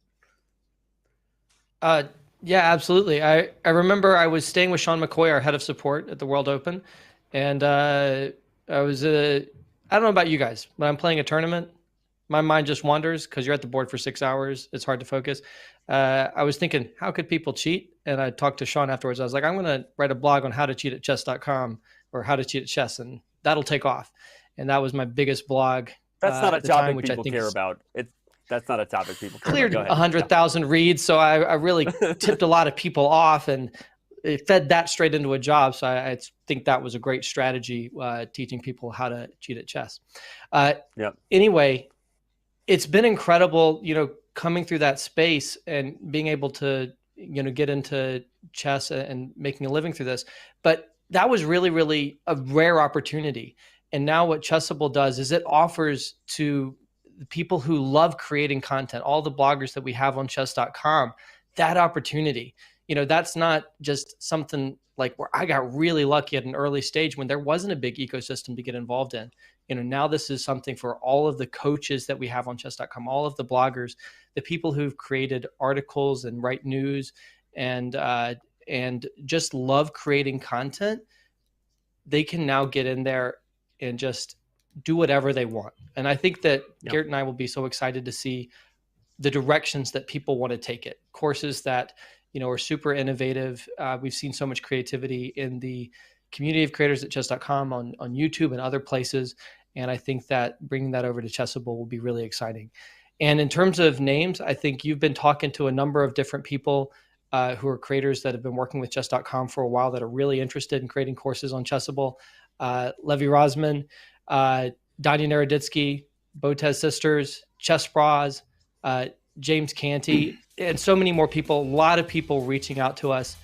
And they're just very excited about getting involved with Chessable, creating courses, and taking ideas that in a lot of cases they've had for a long time for, this is something that I'd really like to get out there. This, I think, would be a great book, great course, and now this is an opportunity for them to bring that over to Chessable. You stole my thunder a little bit, because you're good at what you do. You just threw right into it. I was gonna tease it up by asking Garrett to pick if there was one person in the world that he personally wanted to make a Chessable course, who would it be? But now I know the answer. It's the guy right in the middle of that image. And by the way, I wouldn't be showing them on this image if they hadn't agreed. This we don't use their likeness unless they agree. So it is my job, and I have had a lot of conversations. So Garrett, you take it away. How pumped are you to see these commitments? This isn't just like a tease. These are commitments to make courses in the year of 2023 by these authors, as well as the ones Sam mentioned, Chess Bras, James Canty, and so many more. Garrett, make sure you don't fall out of your chair when you show your excitement for this. Yeah, I'm extremely excited, but I know also we've been getting so many requests from the Chessable community, right? And I think once the chess.com community and family figures out that Chessable exists and that we have this platform where you can learn and dive more deeper into chess, they're going to want to see courses by Levi Rosman and the Botez sisters, but also by you, Danny. And so I'm really excited about that. And I'm especially excited about, the number one YouTube phenomenon, Levi Rosman, coming to Chessable, because he's clearly the most requested author on Chessable, and we've had to wait a long time to get him to confirm a course. But now that that's happening in 2023, I can't wait for that to come out, because he's an absolutely fantastic communicator. Yeah, he speaks to people that love chess, but also in a way that I think makes people more excited to actually learn about chess. And so I can't wait to see what he can bring on Chessable as part of like an offering that we have there with him creating a course.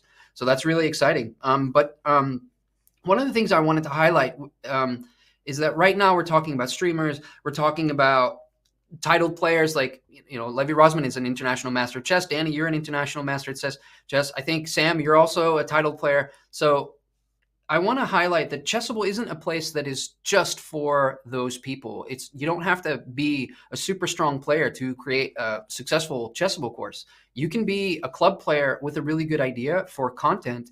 And if you put together something that is educational, that is well thought out, and etc., it has a real chance of success in our marketplace. One of those great examples is we have this course called the Checkmate Patterns Manual, which was created by a Belgian club player named Raf Misselton. On Chessable, his username is Crafty Raf. He created this course, which is like one of the best, most comprehensive courses on all the checkmate patterns that exist. And it was a fan favorite on our site, like really early on. Then we asked international John Bartholomew, the co-founder of Chessable, to do the video presentation for it. And then it became a best-selling course. And so what's amazing to me about that story is that Raf decided, I need this for me, and I can, and since I need this for me, I'm going to create this for the community. I'm going to publish it in the marketplace. And people picked that up and bought it and then supported it. And then as soon as John came and like filmed the videos for it, that course became even more of a success.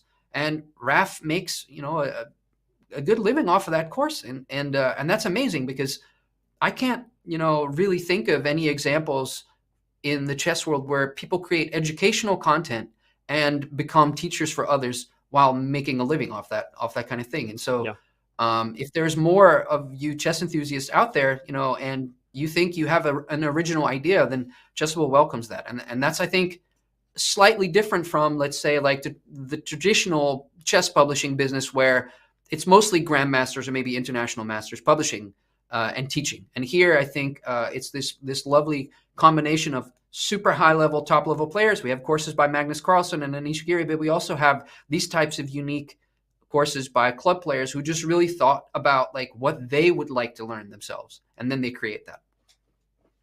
I love that so much. I mean, honestly, it's the reason we did this, honestly, and I think it's probably the biggest value. And of course, Magnus playing in events and the future of us having the best players under one roof, and there's so many other things, but this opportunity for all the motivated learners in the chess world is simply phenomenal. So thank you for touching on that. We have a bunch of community questions, so I'm going to throw to you, Sam. This isn't a normal State of Chess where we have a full segment dedicated to not just product, but every product we released every month. We kind of put together a quick board of some of the highlights and things that have been released over the last few months. So Sam, I'm going to let you quickly run through our year in review, releasing the app, the clock app. Maybe just quickly run through this so we can get to more community questions. And what do you feel like we want to highlight for the chess.com users in our quick product segment here? Yeah, there's just so much that has just come out or is very soon to come out that's really exciting. A lot of people will have received the year in review email. Our most common question on social media right now is, when am I getting mine? So I think in the next 2 to 3 days, anyone who hasn't yet received it, you should get it. I'm also waiting, so I think we're in the same camp as everyone else. But the year in review email has made a bunch of progress this year. I think we had fun with it last year, but the design team crushed it this year. It's a huge data crunch to pull all that data for so many millions of users, but it's going out. It's really fun. I see people sharing it already, and you should get yours very soon. I got mine yesterday. It was fun to see. Awesome. You're the first one here on this call. There you go. Yeah. Nice. We've got a new Chess Clock app as well. It's already on Android. Go refresh that if you haven't checked it out, or download the Chess Clock app if you don't have it. New color themes, totally new UI, a lot of settings, really fun. I'm running it and just absolutely loving it. Everything I've wanted in a Chess Clock app. It's going to be on iOS very soon. We've released I have an it on update iOS to game review on mobile. Betas. There you go. Keep going. I think you were using it in LA with chess boxing as well, right? Yep, that's right. It's going to be fun. All right, go ahead. Keep going. So we've released game review on our mobile apps. Got a bunch of things that are coming to game review. I'll mention some of the stuff at the end as well right here. I don't know about you guys, but I'd be playing on mobile. I'd play a good game, and then I'd go load the game on web to see if I got a brilliant move with the most up-to-date algorithm. So now you don't have to do that. It's the same algorithm on mobile as it is on web. And there are a bunch of updates coming to Game Review that we're calling Game Review V2. Some of them are already available, including just improved uses of like arrows and squares to illustrate concepts the coach is talking about, and just a lot more dialogue, new classifications for what do we consider a blunder, what do we consider maybe a missed opportunity. A lot of this stuff is already in beta. So if you're interested in contributing on Game Review, go to the beta club, sign up, give us feedback. We'd love to have it. And I think early January, we're going to be really fully out with Game Review V2. So that's something to play around with and look forward to right there. And then we've released, I think I mentioned a moment ago, 50 opening lessons. Every single opening basically now has a mini course that's available that you can check out in our chess.com lessons product. And very, very soon, I think we've already teased this a few times, we have How I Became a 5-Time World Champion, a course with Vishy Anand coming out that's going to be like 5 hours of content with Danny, you and Vishy diving deep on his career One of the with coolest all moments kinds of of my life, insights. honestly. Yeah, that was awesome. One of the coolest moments of my life, being able to sit there with someone who I'm born and raised a childhood fan of, to go over his career. And wow, you're not going to want to miss that content. Sorry, Sam, you cued me, so I said it. And then I'll just finish and say there's also updates coming to Classroom and Library too. For those who don't know, they should be checking those things out. Sam, I only want to keep rolling now, and I'm going to jump into the community Q&A because we've got some great 100%. ones, and I want to focus on some of them that are coming to Garrett from the Chessable side. Fans here just getting to know, or for the first time having a direct line to you, Garrett. So we'll try to keep these answers short so we can get to many of them. I already know the answer to this. I'm going to let you tease it. Ben's bro wants to know, will Fabiano do a course? Yeah, he's already confirmed and working on one. Great. I was hoping you could say it because I knew he already told me yes. Next one, Jokisinator wants to know, who makes the epic art covers at Chessable? He's a fan. Yeah, that's Adam. Adam Ledford, and he's all over Twitter. So just go look him up there. He's got a ton of artwork up there. He does all of our illustrations and artwork covers for the Lifetime Repertoire series. And I think that's what is being referred to, because we have this kind of like superhero artwork for the Lifetime Repertoires and some of the other courses. And it's very recognizable. It's very much Adam's style.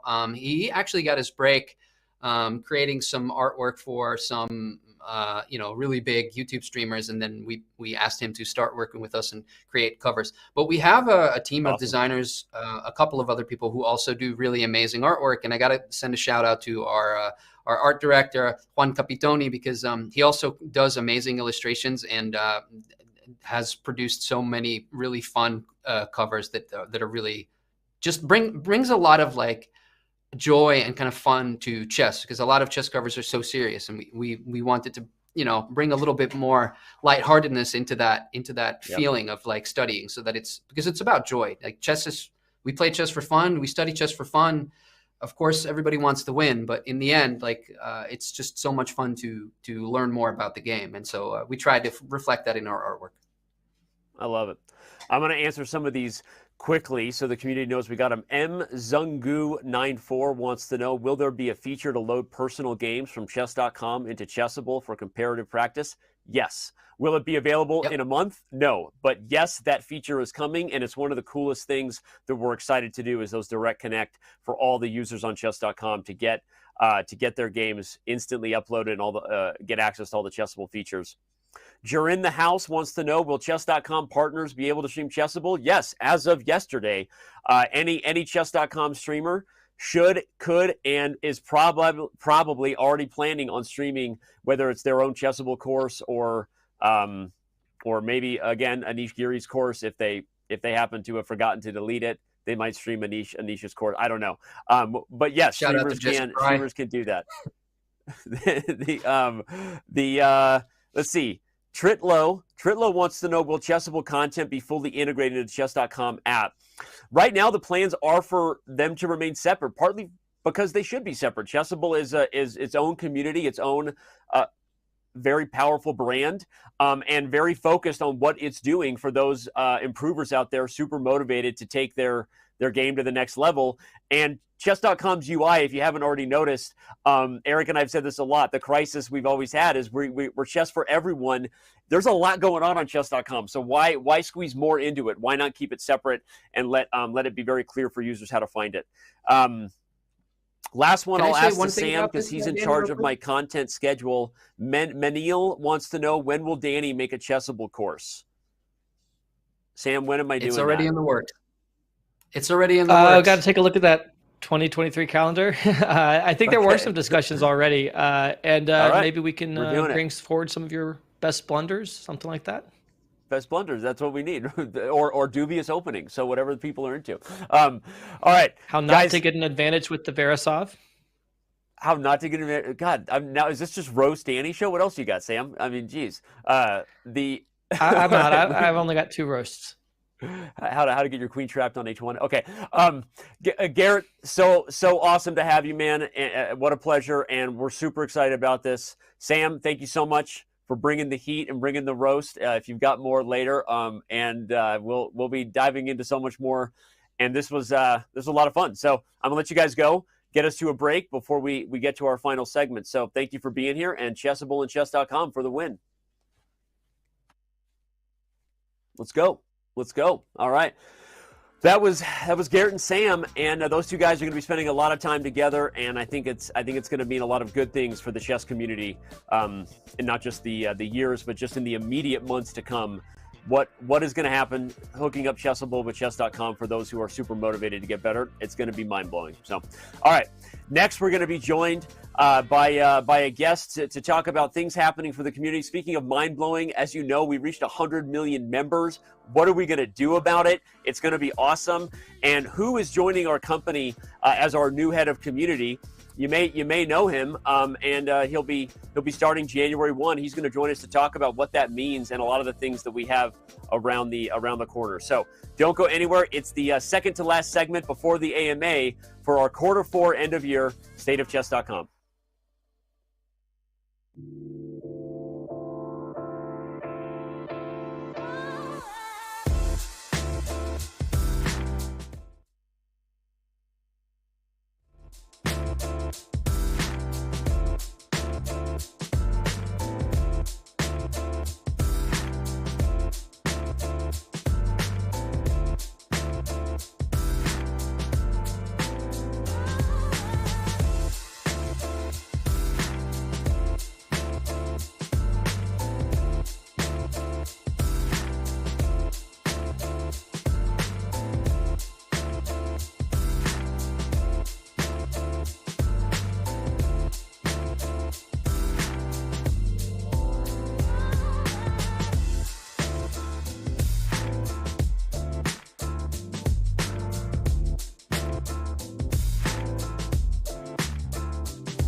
We are back. The state of chess.com continues. If you're just getting here, which some of you are because we're at peak viewership, you missed so much.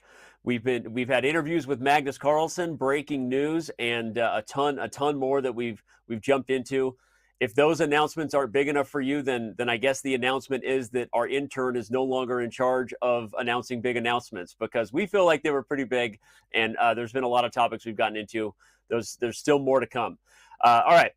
Well, on that note, we had a big thing happen this last week, which wasn't an announcement. We thought it was going to be the major headline of this show. There's been a lot else too, but we crossed 100 million members registered.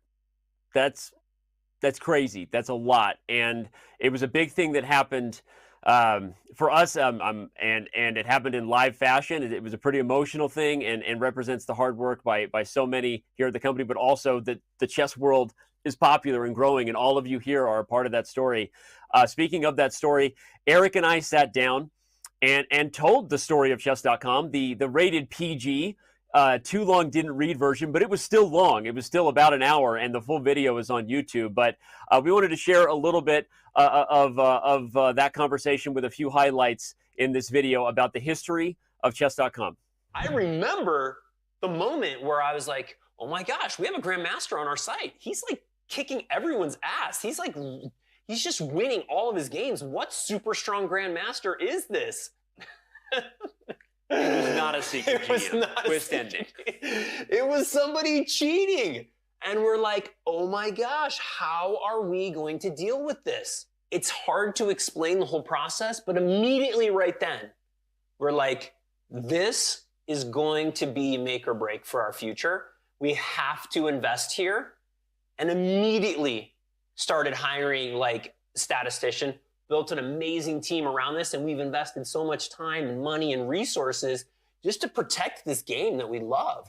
At this time, I'm a couple years behind Eric, so I'm not thinking about the MySpace. I was already thinking of Facebook, so I also went and bought chessface.com and ChessFace Live. These are just dumb. I can't believe I bought chessface.com. Okay, can we just cut that from this video? That I thought at one point that was a domain name worth owning.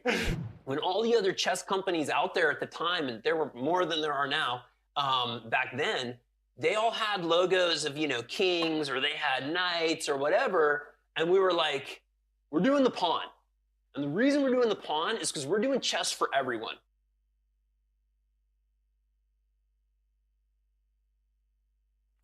It was a lot of fun. We got into a lot of things in that video. If you haven't checked it out yet, it's at our YouTube channel. I won't tease all the other things Eric and I talked about because it was too many, but so many stories that went in, including the purchase of really, in hindsight, cringy and dumbass. Can I say dumbass? It's a PG-13 show. Domain names that I bought in the early days. So, all right.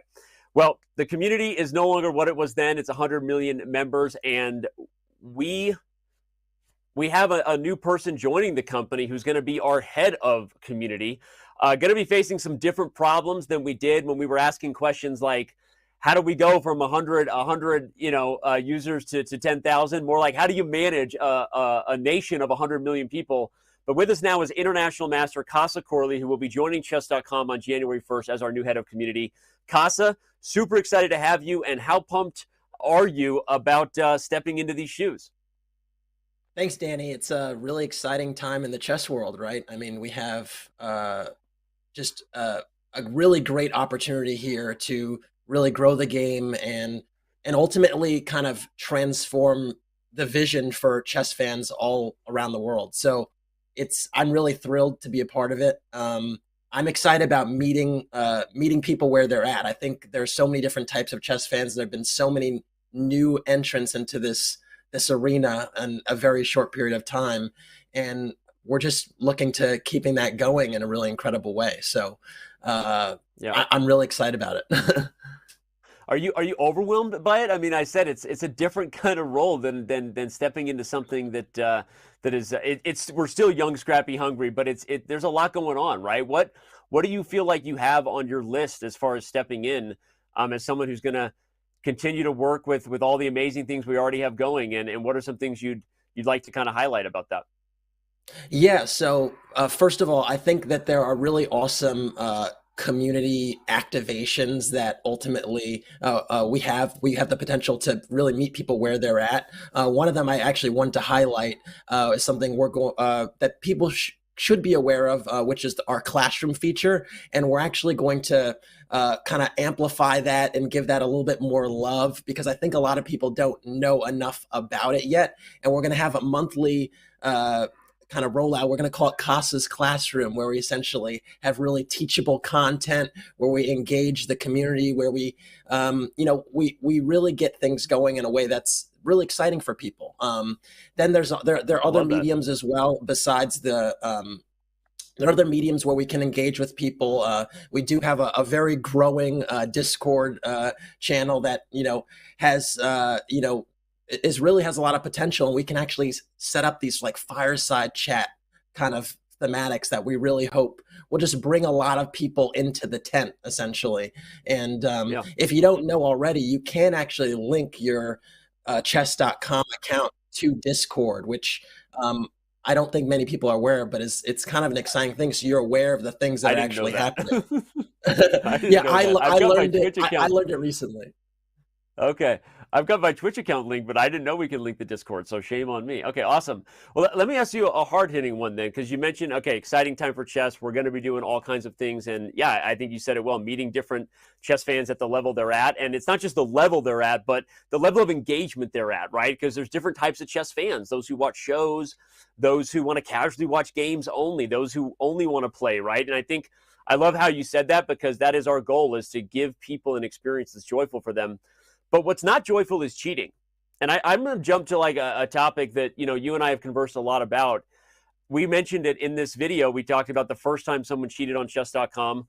Part of your role is not going to be to oversee cheat detection. There's a lot going on there, but to help manage, how we approach this new world where cheating has always been taken seriously, but I think the optics and the perception and frankly, the microscope is bigger than ever, as it should be, because there's more at stake. There's more money on the line, right? And there's more professionals who really care about that. So two questions. I know that was a long-winded way to ask a question, but one, do you remember the first time you were cheated against, if there's a funny story there? And two, what do you see as your role as the head of community, as a title player, to kind of shepherd chess.com's future vision of dealing with cheating and dealing with how we navigate professionals and amateurs alike when it comes to educating them about not doing bad things? Yeah, many things to say there. I think the first thing I'll say is I actually have not ever really caught someone red-handed or anything like that. So it's really I've tended to really see and believe the best in people, and maybe that's why we hired you. That's my head of community right there. Go ahead. It's been an interesting journey, to say the least. As a player myself, quite an active player, I do completely empathize with basically every tranche of player that engages with this in some way. And I think, as everyone really knows, now that online chess is really taking center stage in many ways. We heard even Magnus speak about the entertainment value, the joy of the game, even the numbers with what we saw with Magnus and Hikaru over the weekend. We're in an environment now where the stakes are just really high, and because the stakes are high, there's a responsibility there on everyone to be better. And so I think having sort of the player's perspective in mind, I'll be able to kind of empathize, liaison, work with players through some of these issues as they come up. And also in certain situations, we have to think about responsibly handling situations where there might be an issue, right? Like at the end of the day, not all cases are the same. There are factors that we may need to lean into in certain cases over others, and adjudicating these situations is really a delicate balance. And so I'm not the sole actor here, but of course, leveraging all of the stakeholders and coming to decisions that we feel really good about based upon the perspectives in the room is going to be important. I love that. I mean, answers like that, you can be the only stakeholder as far as I'm concerned. I'm willing to retire when it comes to this department and get out of the limelight of any cheating scandals. Not sure if you've heard about anything going on this year. We won't get into. So anyway, I very, very well said, and I agree. Right? I mean, navigating different stakeholders, different situations, and also making sure that at the core of what we're saying to fans, which is this chess event matters, and it matters not just because of what's at stake and the best players are playing, but because the games are being played cleanly and fairly, and the players understand that and the fans know that. I think is important for the buy-in, because it can be entertaining, but if at the core we don't have control over that situation, it could get away from us, right? And so I think that speaking for someone who is in your shoes and now you're taking those shoes, I think that you said it really well, and I can't wait to see how those things go. So, Casa, I want to pivot now to talking about one of the most exciting things you're stepping into, which you talked about, Casa's classroom. We've now touched on the cheating thing, but the first big event that the community is going to be leading to start the year is going to be our celebration of the 100 million member milestone, right? And I've got the board up here, and I'll ask you to kind of sound off on what you're most excited about. We know the history. We launched in May of 2007. On December 16th, we hit it. So what are we doing about it, Casa? Take it away, right? We're doing 100 hours of live streamers, and all kinds of special events and merch. What are you most pumped about that we're going to be doing come February for this event? I'm just really looking forward to the celebration. I think there's so many people that have been a part of this journey, and I think over the course of the 100 hours, you're going to get a real taste of a lot of the people that have been a part of this journey. And again, it's not the end of the journey; it's just the beginning. But really, just to appreciate this path, to essentially showcase a lot of the people that have been a part of this journey and that fans enjoy and so on, I think is really what I'm looking forward to. And hopefully staying awake for most of it. I don't know. That's going to be a challenge as well. We'll be watching some. We'll be a part of some. I love what you said. Everyone who's been a part of this journey. I mean, we're going to be bringing on people who probably don't even know they're invited yet, right? David Pruitt, original co-director of content and some of the early shows we did. We're gonna anyone who's done things. I want to say like the Chess Bras, and all of our streamers, and so many of the people who were not just a part of maybe creating content who the community might recognize, but also in the background. So it's going to be a 100-hour straight stream of uptime. That is our celebration for 100 million members. And yes, there will be merch giveaways.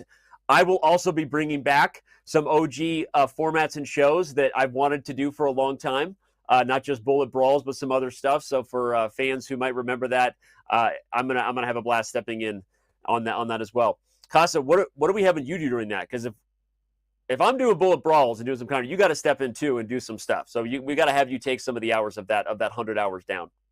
Yeah, there's going to be some classroom components going on as well, so you can stay tuned for that. There are definitely going to be some rewards and so on. I'm also keen on getting some fireside chat dynamic going at some point as well. Yeah, there's going to be a lot going on, so stay tuned. He doesn't know he'll be hosting the whole thing. Okay, chat trolling me. That's not true, Trim. That's not what we agreed. Okay. All right, Casa. Well, on that note, great cue up from Trim, because we've got some other questions from the community. Get that out of here. Casa's hosting the whole thing. But all right, Casa, we're going to tee you up with some questions. We've got one from Capybara Queen BR, wants to know, how do you think that the values can be developed in communities? And I'm going to kind of say maybe the values you were talking about, and what is your thought on establishing and developing values within a community? Yeah, I mean, so I think it's important to wrap it up within the context of chess.com, because I think there are plenty of online communities across the internet, and we can talk about those, but let's talk about chess.com specifically. And I think, chess.com, besides having so many users, right? We've just crossed 100 million. It's a really big deal. There's so many different touch points where we can meet you where you are, where maybe we're not always doing that yet, right? And so we have amazing events that people love to tune into, and we have we have great articles and blogs and things that people can read and so on. I think there's a dynamic of kind of live and real-time components away from events where we can engage with you, whether it's because you're interested in improving your chess and there's forums questions where there are places where your questions can be surfaced.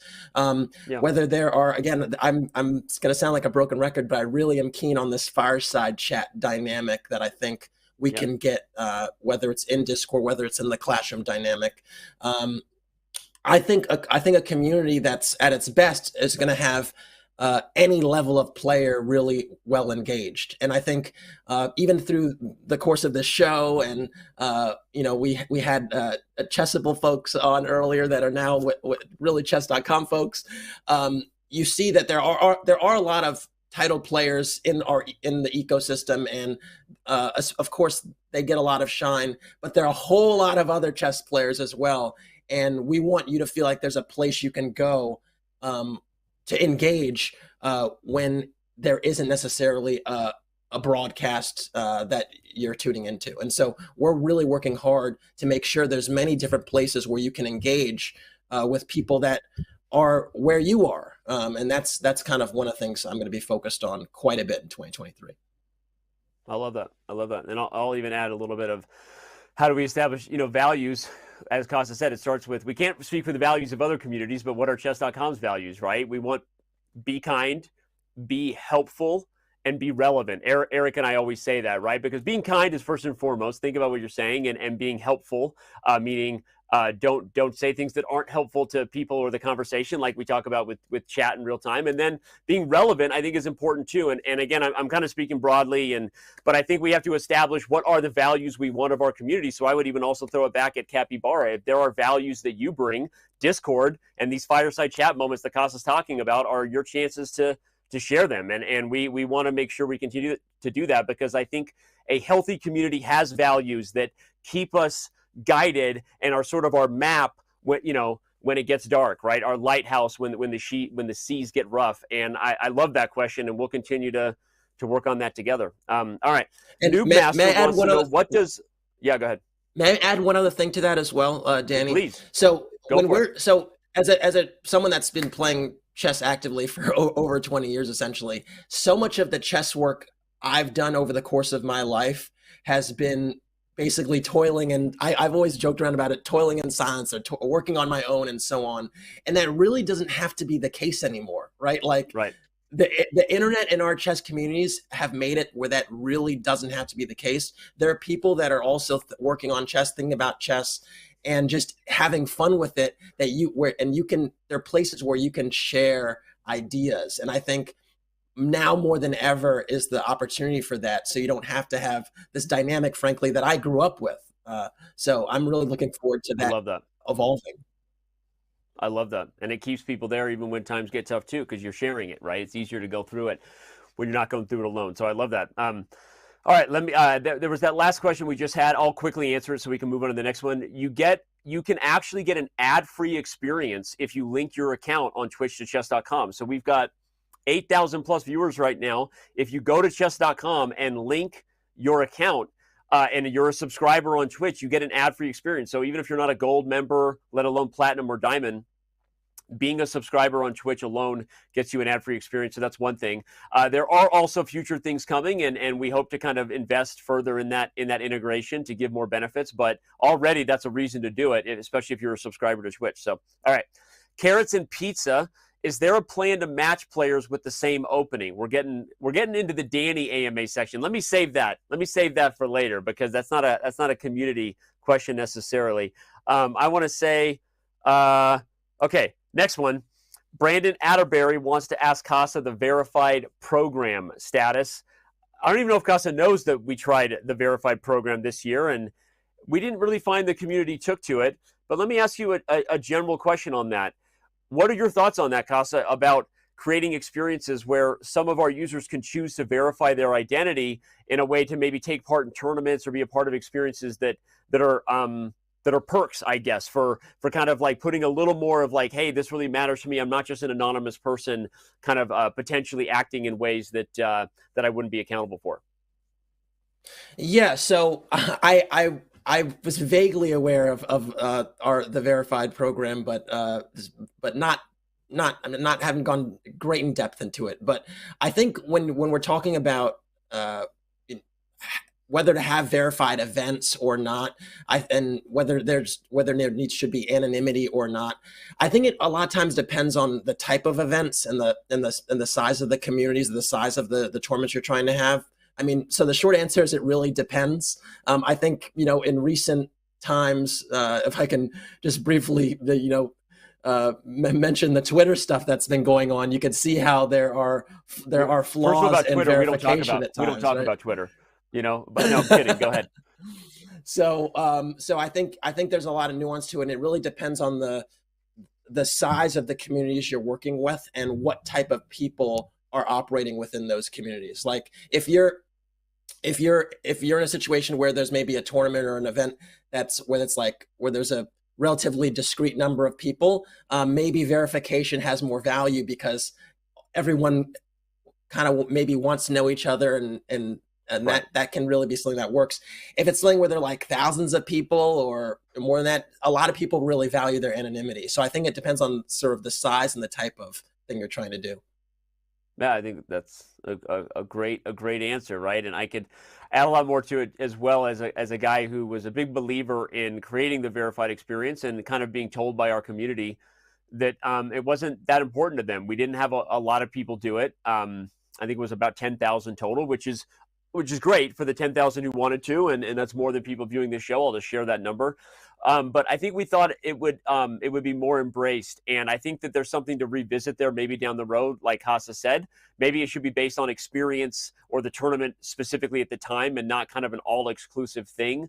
There's a lot to talk about in regards to this, and without opening the Twitter experience we're seeing too. So we'll kind of leave that where it is. And Casa, I think on that note, I'm probably gonna wrap up our segment and leave you to have your day and enjoy the holidays, because this is there's some I'm gonna stick around and punt on some questions and have fun with the community here a little bit in real time. But I just want to say, super pumped to have you. I can't wait to see the work we're gonna do together, the work you're gonna do, and I know I speak for the whole team on that. So any final words before we let you go? I didn't have something prepared, but I must say I'm very excited for what's to come, and happy holidays. Okay, thank you. Well, that's all you need sometimes. So, all right, man. Happy holidays to you, and we're also excited, and we will see you on many future a day, and certainly for that 100-hour stream that we're excited to be doing. So, let you go now, and good luck in your first Costas Classroom. Thank you. Stay tuned. All right. Well, that was our new head of community, Casa Corley. And a lot of people are asking Casa about streaming. So I guess I didn't see that. We didn't get that question up, but we'll let Casa answer that later. Maybe Casa will be streaming. He's going to be doing Casa's Classroom. So maybe tune into the first one.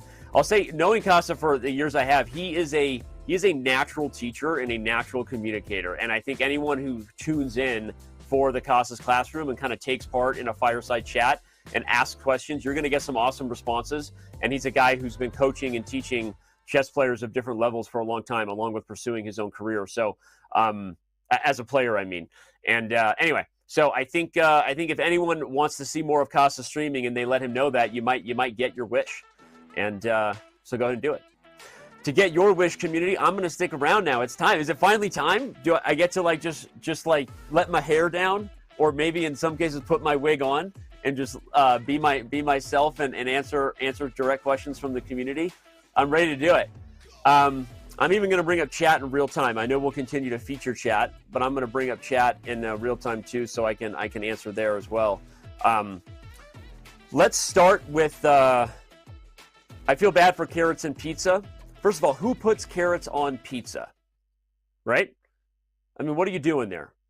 Carrots and pizza. So let's start with carrots and pizza's question, because I drove by it going 90 miles an hour because I felt like it was a broader question than for Casa. So let's bring back Carrots and Pizza's question, which is there a plan to match players with the same openings? So that's a yes and to that question. We already have thematic tournaments that you can play in daily chess, right? And so if you're looking to practice an opening or get more work done there, you can do it. I believe we also have thematic tournaments in play already, meaning in the live events. And if not, that feature is coming.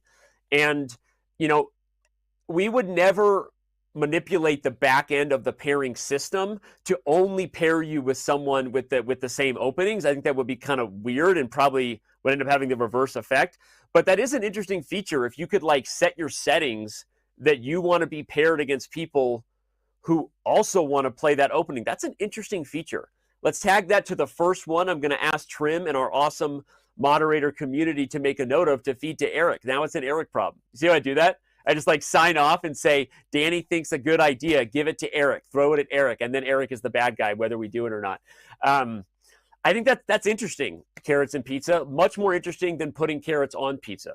Super, super hard pass on that. That's going to be a no for me, dog. Big no for me, dog. All right, BJH13. Oh, my God. I'm going to read my Slack as the team brings questions here. Will we finally get a Danny After Dark, the Chess Dad show that we've all been waiting for? Who still lets this guy control featured chat? BJH. Now, I really enjoy streaming. For those of you out there who are still following the Twitch .tv/Daniel Wrench channel, or in BJH's case, still subscribing month after month and just giving me his $4.99, even though I never stream there. First of all, thank you for that. And anyone who's ever watched my personal streams knows I really do enjoy it. I also love teaching, and I think I'm decent at it. I love the process of just communicating something to someone at their level of understanding. And it's often therapy for me, where I probably say things I shouldn't say as a chief chess officer. But for some reason, when I'm on my own Twitch channel, I feel like I'm allowed to, which isn't really true, but I do it anyway. So Danny After Dark will come. And when it comes, it will be rated R. And when it's rated R, it will get wild. Will it happen before I'm fired from this company? I don't know, BJ, because it may take that for me to really let my hair did. So we'll see. All right. Matt Incognito wants to know, can we get a weekly chess.com podcast hosted by Danny Wrench? That's a great question. We are very interested in the future of podcasting content. Did I say that in a cringy boomer enough way? Yeah, cringy boomer succeeded, right? Unlock level, cringy boomer. Yeah. I hear that podcasts are what the kids are listening to these days, and so I would like to have a cast as well. Can I put it in a pod? What do you do with your cast? Do you put it in a pod? And then people wrap it up? Okay, we want to do that. I know I don't want to speak for Peter Dawkers, good friend of mine. Love that guy. I know he wants to do a podcast. There's also the C Squared podcast, Fabiano Caruana and Christian Chirilla. Stop what you're doing and look up the C Squared podcast by Fabi and Christian and go give them a subscription because they're awesome. And I love that podcast. And yes, there will be more chess.com podcasts in the future. Okay. At Grimmer4, I love the product questions. Is there a plan to allow library on mobile app? Yes. And it's a feature we really feel at its core is kind of for when we're in serious improver mode. I think of all the features on chess.com, library works with Chessable super well. For those who don't know, go to chess.com/library now. You can organize your games. You can make favorites. You can put your best games. You can organize games by top players. It's very similar to ChessBase as far as having databases and files that you personally curated. Then you can analyze the game and then resave it and update it. So it's a self-study tool that is for serious learning. And so usually serious learning, Grimmer 4, happens when you're on a computer, right? And so I'm giving you the real insight into our thought process. It's not our highest priority to bring to mobile because I think it's a feature that is still going to be 95% used on web, even when we have it on mobile. And that doesn't get moved in our product roadmap because we got a lot of awesome features we're doing and our team is crushing it. So you feel me, dog, right? And so I do believe there's a world of having files accessible on your phone that can be super helpful before a tournament game. Never during a tournament game because that's cheating. But at the same time, I think there are other priorities for our mobile app and other things. And I'm kind of a believer that maybe library deserves its own app at some point. You know, for those who know about it, they would download it and use it. And then it's not kind of bloating the regular app experience, right? Because there's a lot to do on the chess.com app if you haven't heard. And so that's kind of how we think about that. So hopefully that answers your question.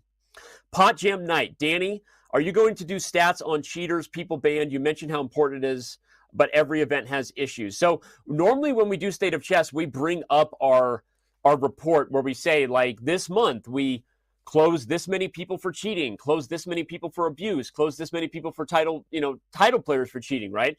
So the answer is we are doing all of those things. I think that unfortunately there are issues, just like there's issues with crime in the world. And I'm not comparing cheating at chess to murder or in any way, but I am saying that, like, people do bad things and then we catch them at doing it. And believe it or not, we are closing thousands of people every day for doing it. So there's issues, but that's in no way a reflection of our cheat detection, our processes, our systems. There's issues because people choose to do those things. You've seen the movie Minority Report. When they try to let Tom Cruise predict murder, now you're messing with free will, which gets existential and metaphysical, and you can't mess with free will. So I kind of throw that question back at Pot Jam Night because I believe there was a tone. I believe you had a tone with me, and your tone implied that we're not doing enough for cheating, and I don't like that tone because that's not fair. I think people are cheating. We're catching them. We're busting ass, and we're actually doing it better than anybody in the world and have been for a long time, and we're going to continue to do it. And our investment in events reflects that top players want to play it and they feel pretty good about it, and we're going to continue to do that. So if that wasn't your tone, I apologize for calling you out, but there's nothing we can do to stop people from doing bad things, and we're going to continue to invest in it. So help me, world. Help me tell people not to cheat, and then I won't have to catch them. Next question. Jokasinator, are there more cringe Fabi Hess commercials in the future? I miss those, and I want more. I agree.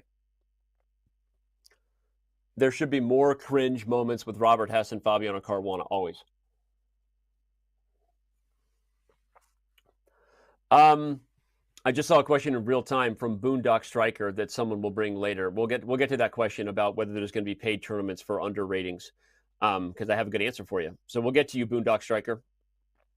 V Vermi, when will Duck Chess come to mobile? That's a fantastic question. Please, everybody go to chess.com. Click on the little question mark in the corner and submit that question for Eric. Just because he loves it. No, jokes aside, I'm not going to do that to my guy. Duck Chess is built on a completely different tech stack, to use our terminology. Chess.com/variants, if you go there, where you can play Bug House and Crazy House and Fog of War and Duck Chess. It's a different team. It's not the same as the mobile, tech stack and language that we're working on for iOS and Android. And so it's not as simple as when we build something amazing to the variants that we just plug it into mobile, and it's almost easier to do its own app. And then you wonder, okay, is there enough of an appetite for it? So Duck Chess on mobile, frankly, chess.com doesn't own Duck Chess. Chess.com doesn't own chess, right? Anyone can do that. And so we have a big community, and I think we try to invest in the best product of chess. That's what our business is on. But we don't own chess. We don't own any of the variants, and anyone can make amazing games and apps, and they should, right? I think that we try to have the best product for chess. We try to be the best place for people to learn, the best place for people to play, because nobody owns this incredible game that we love. It's been around since 600 AD. Nobody owns Duck Chess, but there is an inventor of it. But even he, I don't even know if he owns it. Maybe he does, but maybe he should be the guy who should invent who should do the Duck Chess app, because we're just trying to have the best community and the best place to play Duck Chess.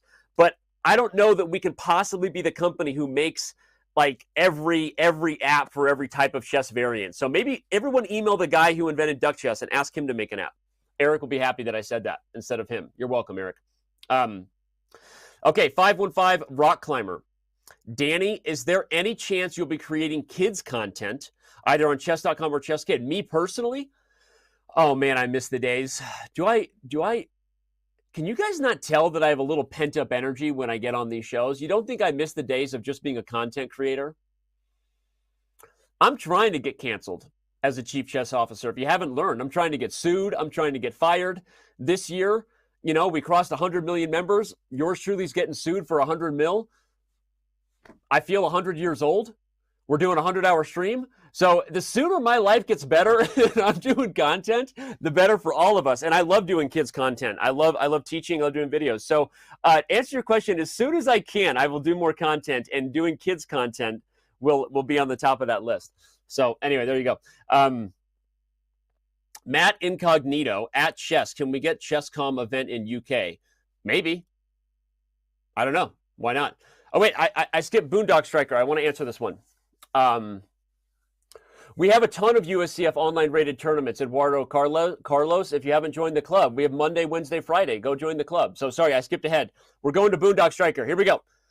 Danny, is there any chance we can get paid tournaments for under 2,200, 1,500, and 1,100 players? So Carlos's question kind of relates to that. There are events that matter, not with prize and money, happening all the time.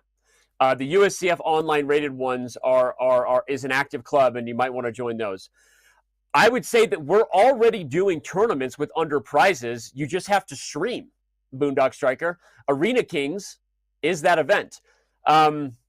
Trim, if you could remind me what our prizes are for Arena Kings in our Slack channel here, we can bring it up in real time. But we have under prizes, and to be fair, I think that we have so many millions of members, 6 million daily active people log into chess.com to play chess.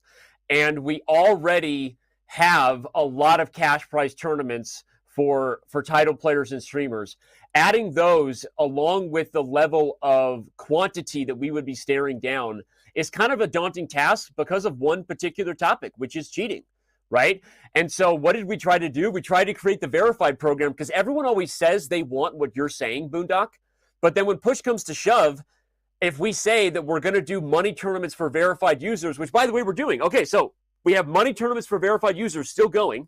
No one wants to get verified. We have Arena Kings, and all you have to do is stream. And everyone says they want it, but push come to shove, only 10,000 people signed up for verified, which had the promise of money events. So I wanted to bring up this question because I kind of throw it back at you. Like, we get this a lot, but what we've seen is most people love to play chess casually. They love chess.com for that. Then some like to play chess seriously. Some are professionals and they're qualified and to do that in big stages, and we invest in that. And then some are streamers, but not as many people want to play for prize events as they always say they do. And when we created an opportunity for them to show us that they didn't want to. Was that a failure on our part? Did we not market verified enough? I'm legitimately asking. Like, how many of you 8,000 people in chat actually knew that it was going to be only like $10 a year? And then you could play in monthly tournaments that have cash money on the line and more. And like our big global championships. How many of you knew that? Raise your hand. I'm asking. Because if you knew that and you chose not to get verified because you decided to throw us under the Elon Musk bus, that's hilarious, because you thought we were just charging you to get a blue check mark. That's not what it was. It was for events like this, and you didn't do it, right?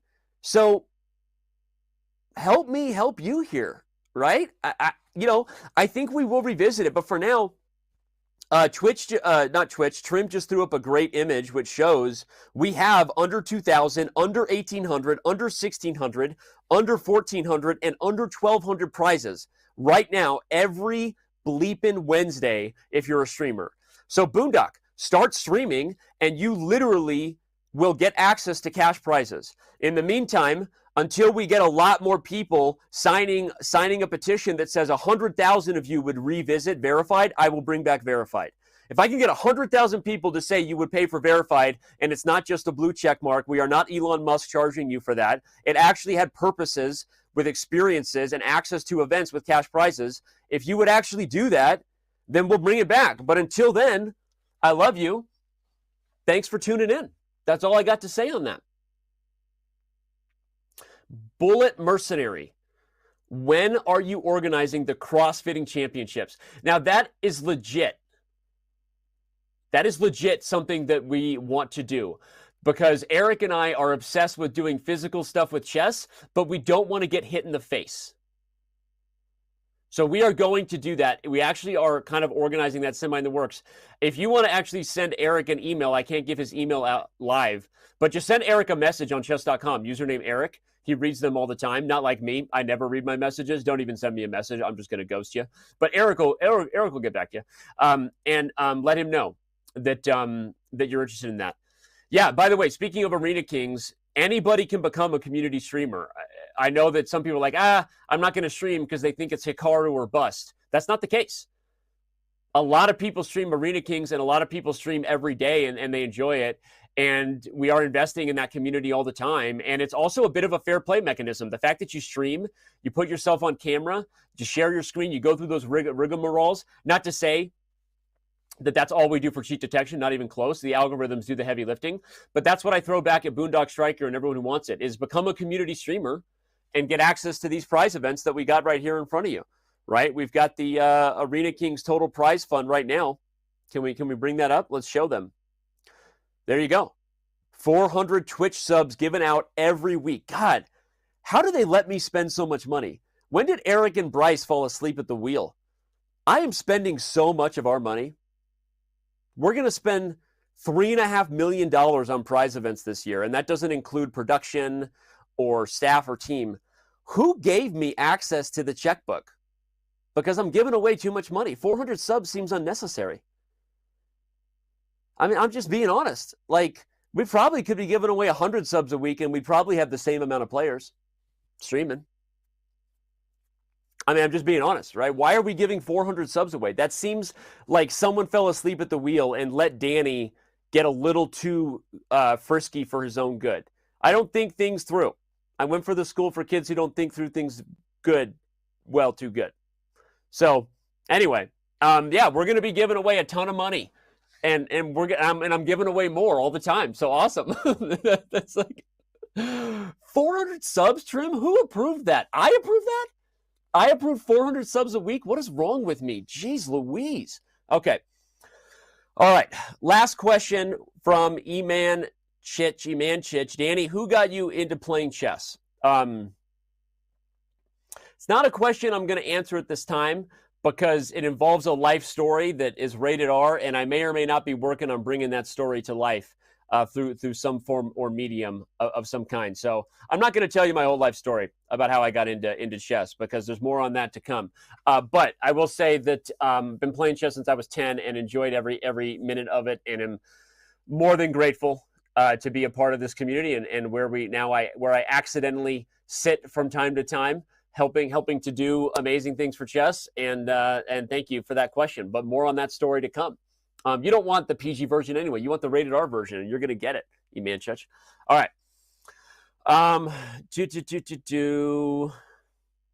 Stevis5, you should reach out to Eric and tell him why you think that, because a lot of people disagree with you on play not being as good as live, but I want to agree with you, and I want to know what we can do to fix your experience. If you're experiencing anything at chess.com/play that we used to have at live that we don't have, that makes me unhappy.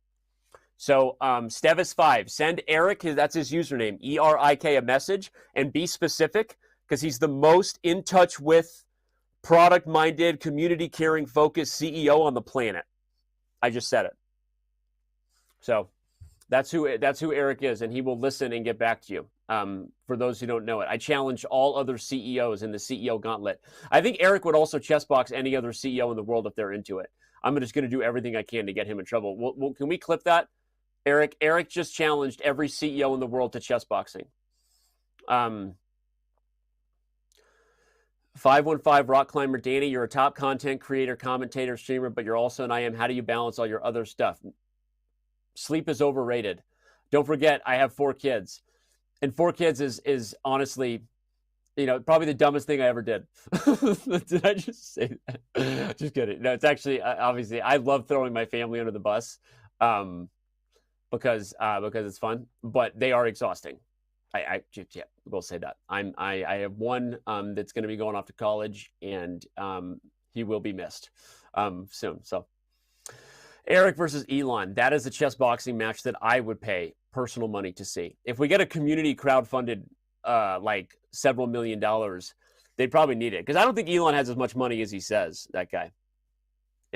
I think what's going on over there is very confusing. I don't know what's going on. We're not going to go into that right now. Don't clip that. He'll cancel me on Twitter and take away my verified status that I didn't pay for. I assume every day I log in, I'm just going to lose my blue check mark because I'm not going to pay. And that'll be fun when that happens. Good luck to you, Twitter.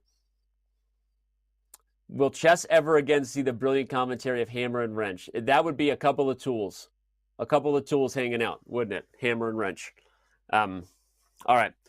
Well, I think we've reached a good place. We're at peak viewership because people love this proverbial bleep. People love this stuff. You know, when we just let our hair down and go wild.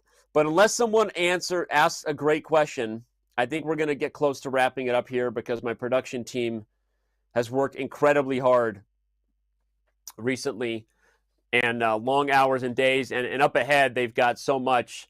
Let me just say, I mean, we're not checking out just yet, but we've got the FIDE World Rapid and Blitz Championship. We've got so much coming up after that. So plenty of chess coming around the holidays, and my team is working super hard. The team, the broadcast team, and everyone, the community team. So I don't want this to go on too long. So last thing. Do I need any out of the box ideas? No. Who do you think you could beat in chess boxing? Everyone. Everyone. That's the right mindset of a chess boxer. Did you watch my video on Twitter? Training with Matt Thomas for chess boxing? Go check out twitter.com/Daniel Wrench, at least for the next 5 minutes before the site crashes. And check out my video that I posted.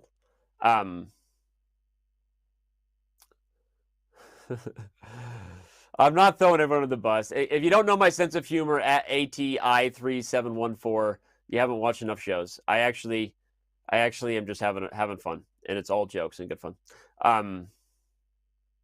Ooh, this is a good question from KLABUSAN. Are you planning to support physical chess boards? Yes. Did you know you can already hook up DGT to chess.com for those who like to play with the DGT board?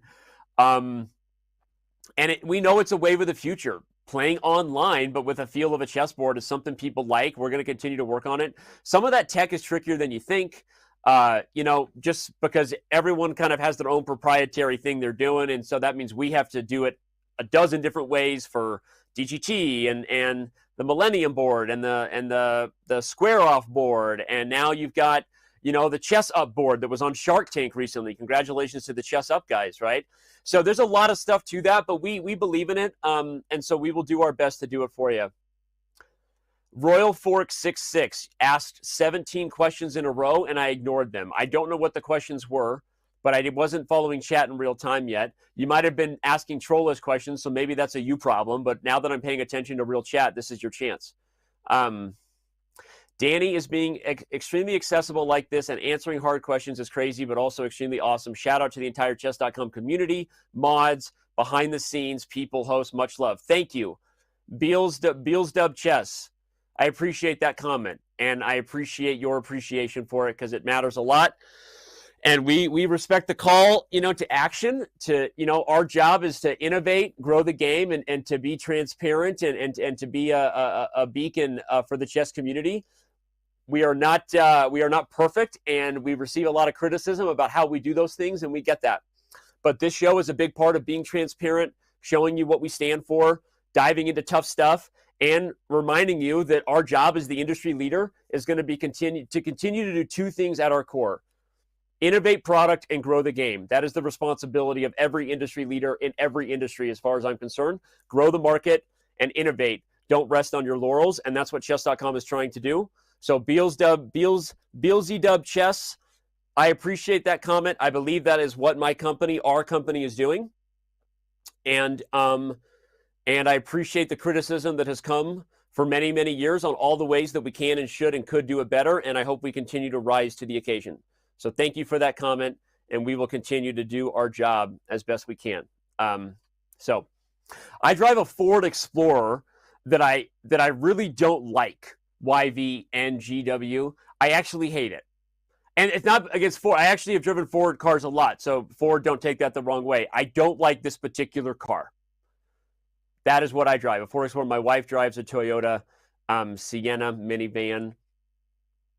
And yeah, we like to load up the kids. Sometimes when you're going on a long car trip, you need the minivan because you got that. You can throw down the back seats and really, really load. You'll be surprised how much junk you could fit in that trunk, huh? You know what I'm talking about, eh, Carla? The Toyota Sienna. That's our road trip car. Yeah, when we're throwing the kiddos in the back and heading on over to Lambeau. Anyway, all right. What else we got here? Dear Danny, when is the next Danny versus MBL Giant Chess? Next Singfield Cup. Danny, want to say you're my favorite chess commentator. I love you. Thank you. Papa Jokester, how does chess.com help grow chess for lower income folks who don't have money to travel to tournaments or afford online membership? Helps grow the game. I agree. Well, I think there's a lot of things you can do with a basic membership on chess.com. You can. You probably have access to a local club that meets and doesn't necessarily charge money for it. I think there are a lot of opportunities to do that, right? And, you know, our main focus has been to add value for the things that we are asking premium members to support. I also think we try to at least keep the inspiration and love you have to play the game alive with these shows. So I would say Papa Jokester is that obviously there are features that are only available to premium, right? And we can't control everyone's travel budget to tournaments, but everything we bring you in terms of a show, you do watch a few ads from time to time, but you do that everywhere else from YouTube to Hulu and everywhere else, right? What we're bringing you here is the biggest events with the best players, with the biggest prize money and the best commentators, and we do it for free. We're not locking it down over a paywall. And I would say that our biggest investment that helps to serve and grow the game, Papa Jokester, is what you see right now on Twitch and what we're doing to invest from a content perspective. So if I was to really speak directly to that, I understand it's a bit of a challenging question. I would say that we're putting more into the game from a content and entertainment and to inspire and bring the joy of learning to people around the world for free than anybody in the world times 10. And that's what we're going to continue to do. And obviously we do appreciate our premium members and we appreciate the subscribers because they're kind of helping to make it possible. And our content kind of speaks for itself, right? And that's kind of what we do. So I think on that note, Danny's going to be out. I love you guys. I love you guys. I love you. I say I love you and people go like, oh, you can't know all of us and love you. I actually do know all of you. I know where you live, what you eat, where you sleep. I'm like Santa Claus for those who celebrate that. Now, I posted an image to my Instagram yesterday that my daughter like drew a thing that said dads are like Santa Claus, except in no way like Santa Claus. But that's it, Santa Claus. You know, that's what we're doing. We're gonna be out right there, and I'm gonna wish everybody happy holidays, regardless of what you celebrate around the world. Thank you so much for being here. Thank you so much for your support. I'm going to take one last deep breath. This has been a long time coming. This has been a bit of a, as I said, throwing the ring into Mordor Frodo style. It is done when it comes to the acquisition of PMG. There's been a lot more to it than people think and a lot of hard work. So to everyone who kind of brought that to be possible, we genuinely believe that there's so much good stuff ahead for the Years of Chess. We are going to be talking in 10 years about, remember when they thought 6 million daily active users was a big deal? And now we're where we are, right? And we believe that's where we're headed. We hope you guys are all along with us for that journey. For the entire company of chess.com, which is now one with the Play Magnus group, for all of us in the chess family and the crew that works super hard, I want to say thank you for being here. Thank you for watching. Thank you for your support. And I cannot wait to see you on the other side of the calendar year, because yours truly will not be on TV again until we are in the year of 2023. So my best wishes to all of you. Enjoy the holiday season. Be safe for everyone. This has been the State of Chess.com. I'm Danny Wrench, and thank you for watching.